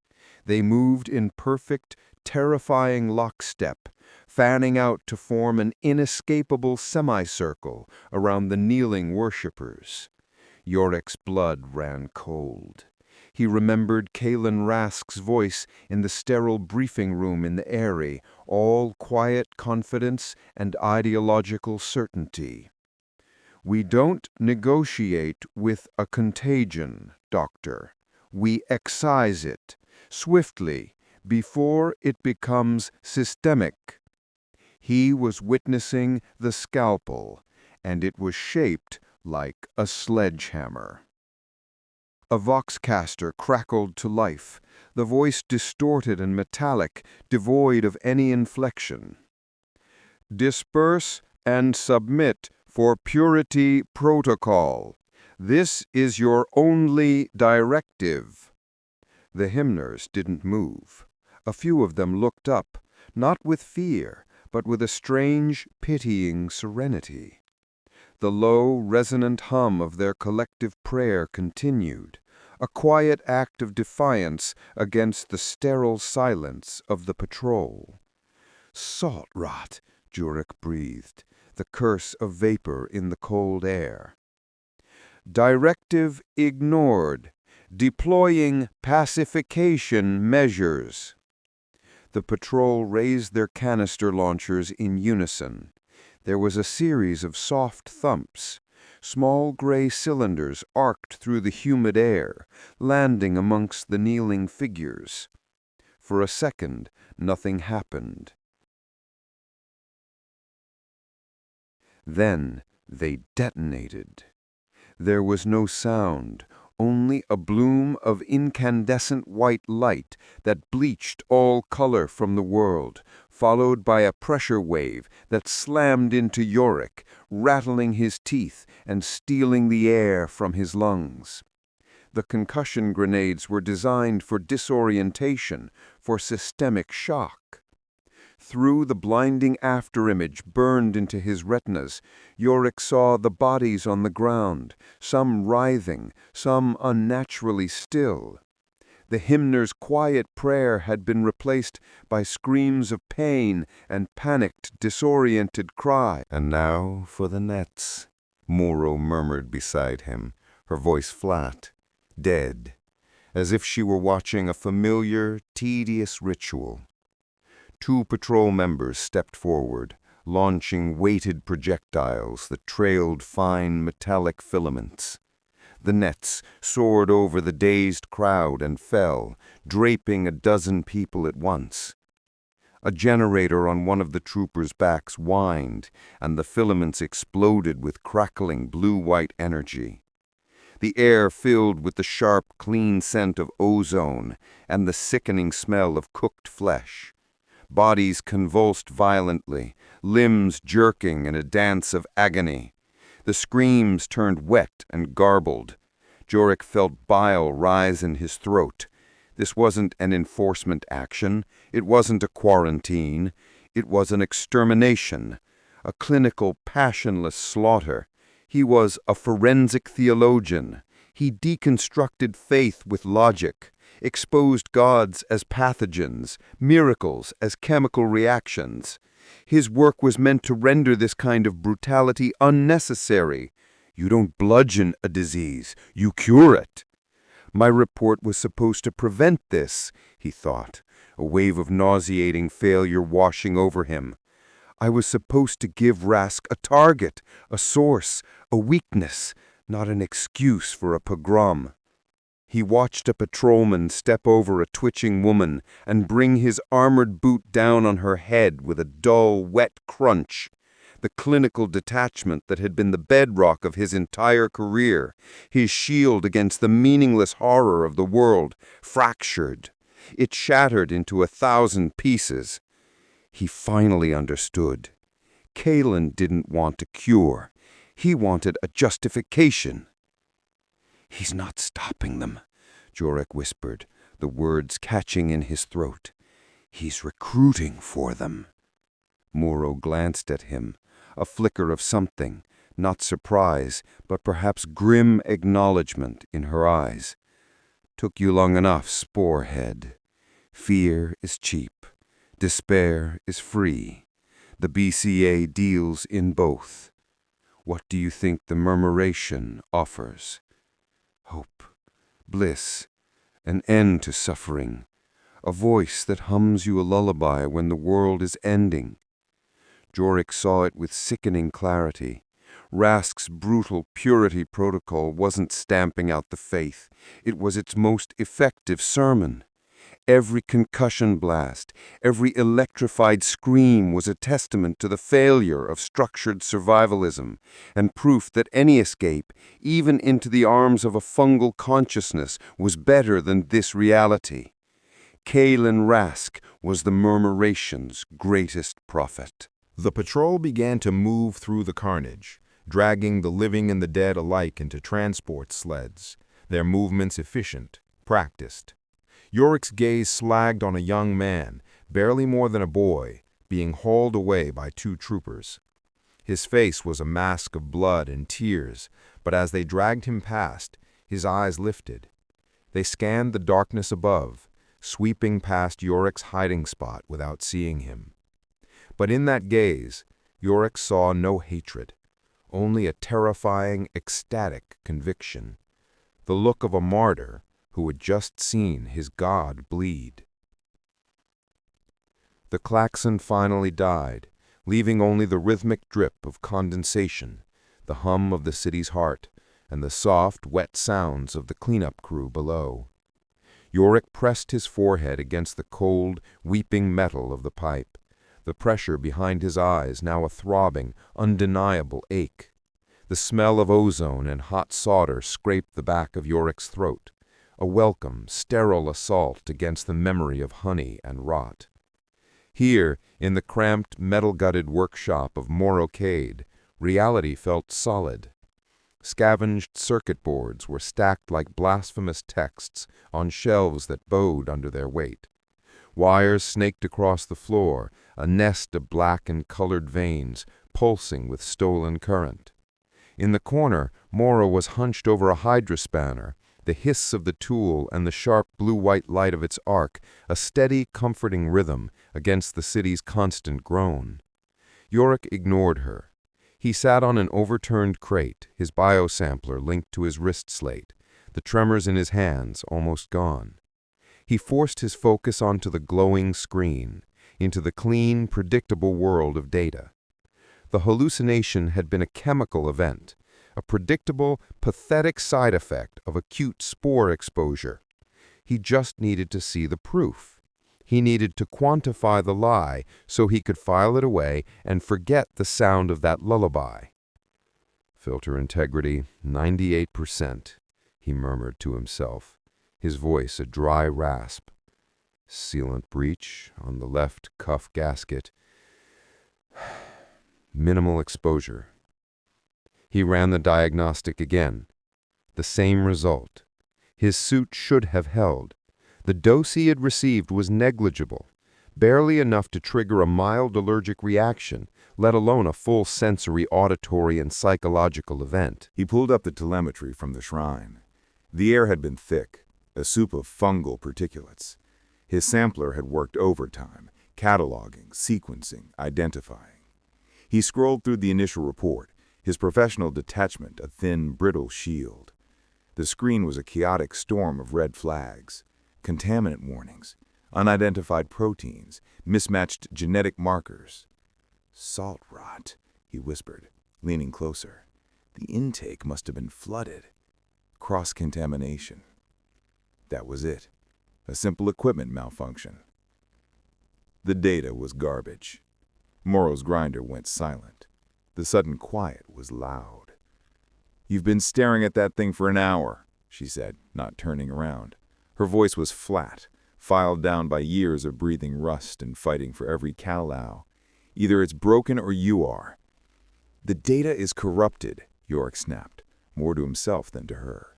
He initiated a deep system purge, wiping the cache and rerunning the analysis from the raw sensor logs. He needed to see the clean, uninterpreted numbers, the truth stripped of algorithmic guesswork. The slate whirred faintly, rebuilding the dataset from scratch. He watched the progress bar crawl, his heart a dull, heavy drum against his ribs. The screen refreshed, and the chaos was gone, replaced by a terrifying order. Joric's breath hitched. He zoomed in on the primary spore's molecular structure, a lattice of impossible complexity, glowing in sickly green phosphors. He ran a standard protein folding analysis. The result came back instantly. Error. Non-Euclidean algorithm required. Nonsense. Absolute nonsense. Protein folding was complex, but it followed rules. It was chemistry, physics. This was something else. He manually isolated a single strand of the organism's genetic code.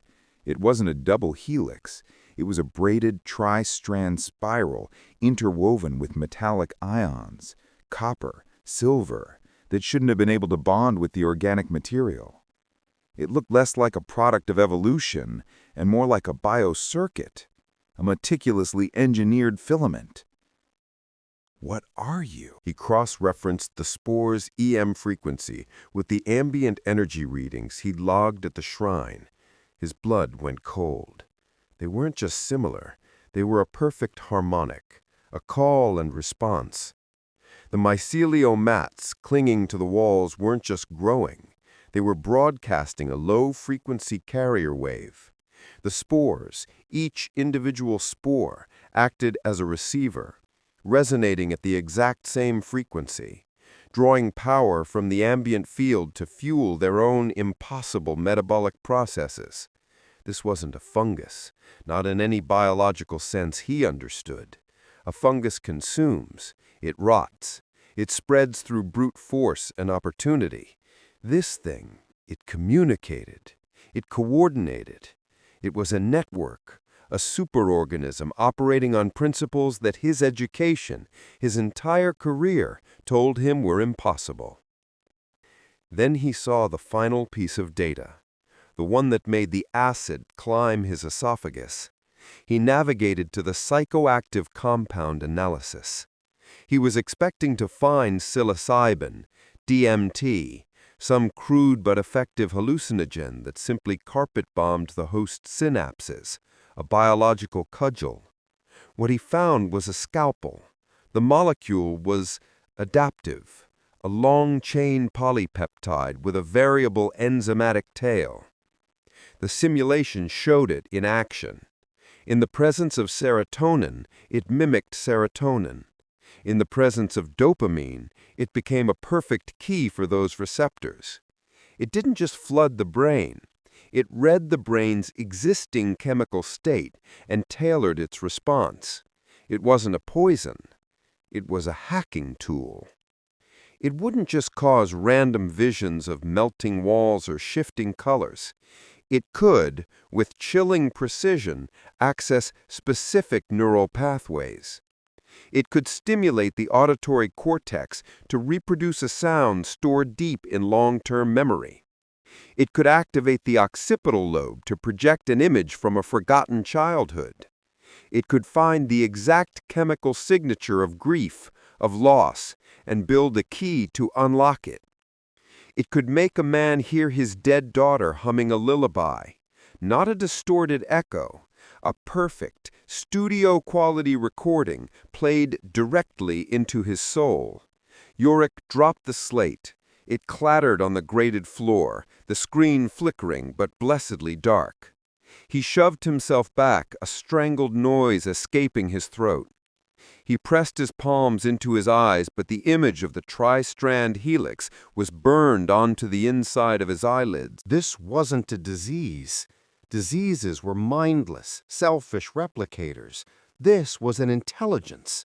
The spores weren't an infection, they were a delivery system for a targeted psychological payload. The visions weren't a symptom, they were the point. It was warfare, a campaign being waged not for territory, but for the landscape of the human mind. Morrow had finally turned, the dead light of the workshop glinting off the augmetic lenses where her eyes should be. "Find your ghost?" she asked, her tone devoid of mockery, just a dry statement of fact. Joric lowered his hands. His face was a mask of waxy, sweat-sheened terror. He looked at the sump diver, at the grime-caked walls of her sanctuary, at the darkness pressing in from outside.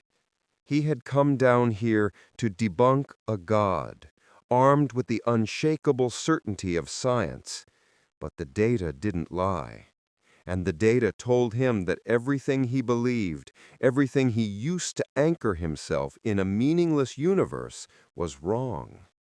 He opened his mouth to answer, but no words came out. He just shook his head, a slow, horrified motion. He wasn't hunting a pathogen. His mind kept snagging on the memory, replaying it with the brutal, high-fidelity clarity of a trauma loop. The swirling cloud of gold-green dust, the initial detached analysis of his suit's filter efficiency, and then later, in the sterile silence of his quarters, Liana. Not just an image, a phantasm, it was her presence, the specific way she tilted her head when she was about to share a secret. The faint, imagined scent of the sea salt soap she used to use. And the lullaby, a forgotten, foolish tune he'd made up for her, a melody that had existed only in the space between the two of them, now weaponized by a fungus.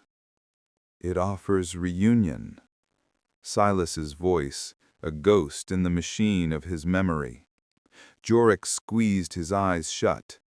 Salt rot! It was a pathogen, a sophisticated psychoactive agent that mined the host's latent memories to create a comforting narrative, lowering inhibitions and promoting propagation. That was the science. That was the truth he was paid to find. But the lullaby, the specifics. The rasp of diamond dust on steel sliced through his thoughts. He opened his eyes. Morrow stood at her workbench, sharpening the edge of a massive prying tool. She didn't look at him, her attention fixed on the precise angle of the blade. The orange work light above her cast a halo around her cropped hair, making the intricate tattoos on her knuckles look like coiled wires. "Slate tell you anything useful, Aerie man?" she asked, her voice a low rasp that didn't carry far beyond the bench. "Or you just admiring your reflection?" Joric stared at the screen, at the impossible data. "It's inconclusive." She finally stopped, resting the tool on the scarred metal of the workbench. She turned, wiping her hands on an oil-stained rag. Her eyes, pale and sharp in the gloom, pinned him in place. "Inconclusive is BCA speak for, I don't know, but I'm still billing you for it. What's the move? We hitting another shrine? I've got a line on a sump diver who saw a whole nest of the glowing filth down in the old transit nexus. Said it was singing." Joric looked from the slate to her hardened face, a face that had seen the worst of Benthos and hadn't flinched. He thought of his report to Kalen Rask. He could write it now. Potent neurotoxin with hallucinogenic properties. Recommend level 4 containment and district-wide sterilization. It was the clean, simple, and logical answer. It was the answer his entire career, his entire belief system was built on. It was a lie. "The contract is void," Joric said. The words felt strange in his own mouth, alien. Morrow's expression didn't change, but a new stillness came over her. "You want to run that by me again?" "I'm not reporting back to Rask," he clarified, his voice gaining a sliver of strength. "Not yet. The mission has changed." She picked up the rag again, twisting it in her hands. "The mission doesn't change. The cows change. You stop doing what the BCA pays you for, they stop sending you water chits. Then they send enforcers. They'll sump you so fast your purity card won't have time to deactivate. I've seen it." "This isn't about the BCA anymore," Joric insisted, standing up. He felt a frantic energy coiling in his gut. He had to make her understand. He tapped the slate, locking the spectral analysis on the screen, and held it out to her. "Look at this. You don't need a doctorate to see it. That energy signature, it's not biological decay. It's a signal." Morrow glanced at the screen, her gaze dismissive. "Great. The mold is trying to communicate. What's it saying? Stay dry?" "It's learning," Joric said, his voice dropping, becoming more intense. He took a step closer. "Silas isn't a prophet. He's a receiver. The fungus, the murmuration, it didn't just create a miracle at that cistern. It solved an engineering problem. It reinforced the structure with mycelium. It neutralized specific toxins in the water. That's not random mutation. That's intelligence. And it knew Liana's song." That last part he kept locked away, a shard of ice in his chest. He couldn't speak it. To speak it would be to give it a power he wasn't ready to confront. Morrow watched him, her head tilted slightly. He could see the calculation in her eyes. She was weighing the cows against the very real possibility that the splorehead in front of her had finally, irrevocably lost his mind. "So what, you want to talk to it? Ask it about its feelings? The deal with you debunk, I guide. My part's easy. Your new mission sounds a lot like praying to the salt rot."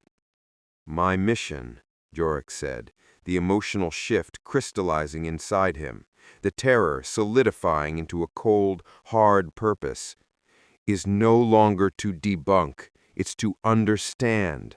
Rask wants to burn it out. He'll send in purity squads with flamers and chemical sprays. He'll sterilize half the gill racks to contain this. Your home. Your people." He let that hang in the air between them. "He's trying to kill a symptom. I need to find the source. Not the source of the spores, the source of the signal." He saw a flicker in her eyes. The mention of Rask and his methods had landed. "And what good does that do me?" she asked, her voice flat. "I'll double your fee," he said immediately, the words rushing out. "Paid from my personal account, no BCA trace. And you'll be helping me find something that could stop them, something that could give this sector leverage they've never had before. Knowledge, not faith." She was silent for a long time. The only sounds the city's groans and the incessant dripping. She looked at the desperate, obsessive hunger in his eyes. It was a look she recognized. It was the look of a man who had nothing left to lose. And those were the most dangerous and sometimes the most useful people in Benthos. "Double," she said finally. "Up front, and we do this my way. No Aerie protocols. My routes, my rules. You step out of line, I leave you for the bloomed." A wave of relief, so profound it was almost sickening, washed over Joric. He nodded quickly. "Done." He turned away and deactivated his data slate. The greasy blue light died, and in the dark reflective surface he saw his own face, gaunt, haunted. For a single heart-stopping second the image flickered. His features softened, his eyes widened, and it was Liana's face, superimposed over his own, a pale and sorrowful ghost in the machine. A whisper, silent but deafening, echoed in his skull. "Joric." He didn't flinch. He didn't look away. The terror was still there, a cold knot in his stomach, but it was no longer paralyzing. It was a compass point. He stared into the ghost of his daughter's eyes in his own reflection, his expression hardening into a mask of grim, obsessive determination. This wasn't a contract. It wasn't a scientific inquiry. It was an exhumation. The transaction was complete. The chits had transferred, a tidy sum for a simple guide job through a few blocks of the gill racks. Morrow didn't look at him as she meticulously wiped a viscous lubricant from the seals of a rebreather mask, her knuckles scarred and stained. The air in her workshop was thick with the ozone tang of a plasma cutter and the ever-present, cloying sweetness of distant fungal blooms, a scent that now clung to the inside of Joric's throat. A single bare bulb cast long shadows that writhed with the steam rising from a cracked pipe in the corner, its rhythmic drip a counterpoint to the city's deep, groaning heartbeat. He should have left. The job was done. But his feet felt bolted to the grated floor, his muscles locked by a cold resolve that had crystallized in the moments after his daughter's phantom face had stared back at him from his data slate. "Joric." Her voice was a perfect echo in his skull, more real than the drip, more present than the hum. Clinical detachment had been his armor, and it had been breached. The wound was raw, gaping. Morrow finally glanced up, her eyes, the color of rust-stained water, narrowed with impatience. "Something else, Aerie man? Or you just like the smell of my solvent?" Joric ignored the jibe. He swallowed, the motion feeling loud in the small space. "The initial contract is insufficient." She stopped wiping, setting the mask down with a deliberate click. "Oh, it is? Sorry the accommodations weren't up to pure standards. Did a rat piss on your boot?" "I need more than a guide, Morrow," he said, his voice lower than he intended, stripped of its usual academic authority. "I need a partner." Morrow let out a short, sharp laugh that was entirely without humor. "A partner. You hear that, Grubbs? The suit wants a partner. I don't do partnerships. I do contracts. You pay, I guide, you don't get eaten by sump gators. Clean. Simple. We're done here. Stay dry. She turned back to her work, a clear dismissal, but Joric didn't move. The image of his daughter's eyes, so full of something he couldn't maim, burned behind his own. It wasn't just a hallucination, it was a signpost, a clue, and it pointed down, deeper, into the rot. This isn't about a single location anymore, he pressed on, stepping closer. The grated floor groaned under his weight. The prophet, Silas, the mass conversion at the cistern, that was just the beginning. I'm not just mapping the infection spread, I'm going to the source, all the way.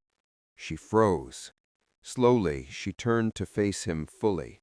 Her expression wiped clean of sarcasm, replaced with a flat, cold assessment. She looked him up and down, as if seeing him for the first time, not as a client, but as a contagion. The source? You mean the Bloom Deeps?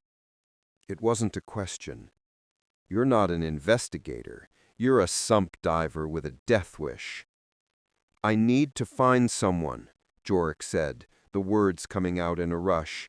A disgraced xenobotanist, Dr. Aris Thorne. The BCA exiled him years ago. They said he was a heretic, that his research was unsound. I believe he's down there, somewhere in the upper deeps. He knew more about non-terrestrial biology than anyone. He might be the only one who understands what the murmuration really is. Thorne, Morrow said, the name a dead weight in the air. Salt rot. You really are crazy. Thorne went bloomed years ago. That's the story. He's part of the choir now, just another glowing face in the dark. I don't believe that, Joric insisted, his voice gaining a feverish edge. And even if he is, his data might survive, his lab, anything. And the BCA? Commander Rask? You think they'll just let you waltz down there on some private pilgrimage? They hired you to debunk a god, not go looking for one. The second you step off mission, your contract is void, and you're just another piece of meat for the hymners to find. He could feel his composure cracking, the carefully constructed walls of logic crumbling to dust. Inside his head, a lullaby started to play, faint and sweet, his daughter's lullaby. He clenched his fists, knuckles white. He had to make her understand. This is no longer about the BCA, he said, the words tight, strained. This is personal. Moreau's eyes held his. He saw a flicker of something in them. Not pity, but a weary recognition. She'd seen this look before, the look of a man chasing a ghost. Look, Cantor, she said, her tone softening just a fraction.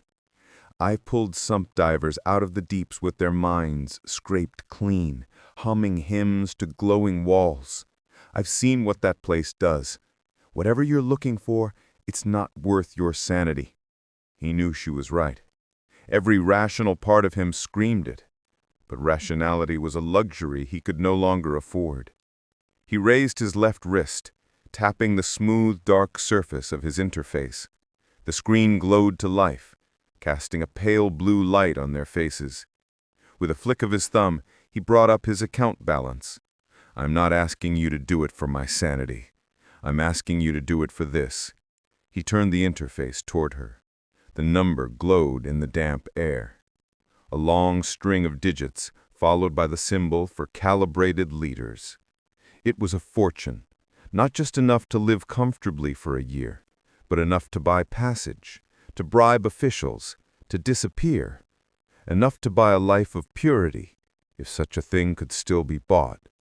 It was his entire severance, his savings, every Cal-Lee he had to his name. Moreau stared at the number. Her breath hitched, a tiny, almost imperceptible sound.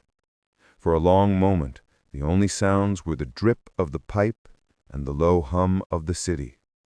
She looked from the glowing digits to Joric's face, her gaze sharp, analytical. She wasn't just looking at him anymore. She was dissecting him.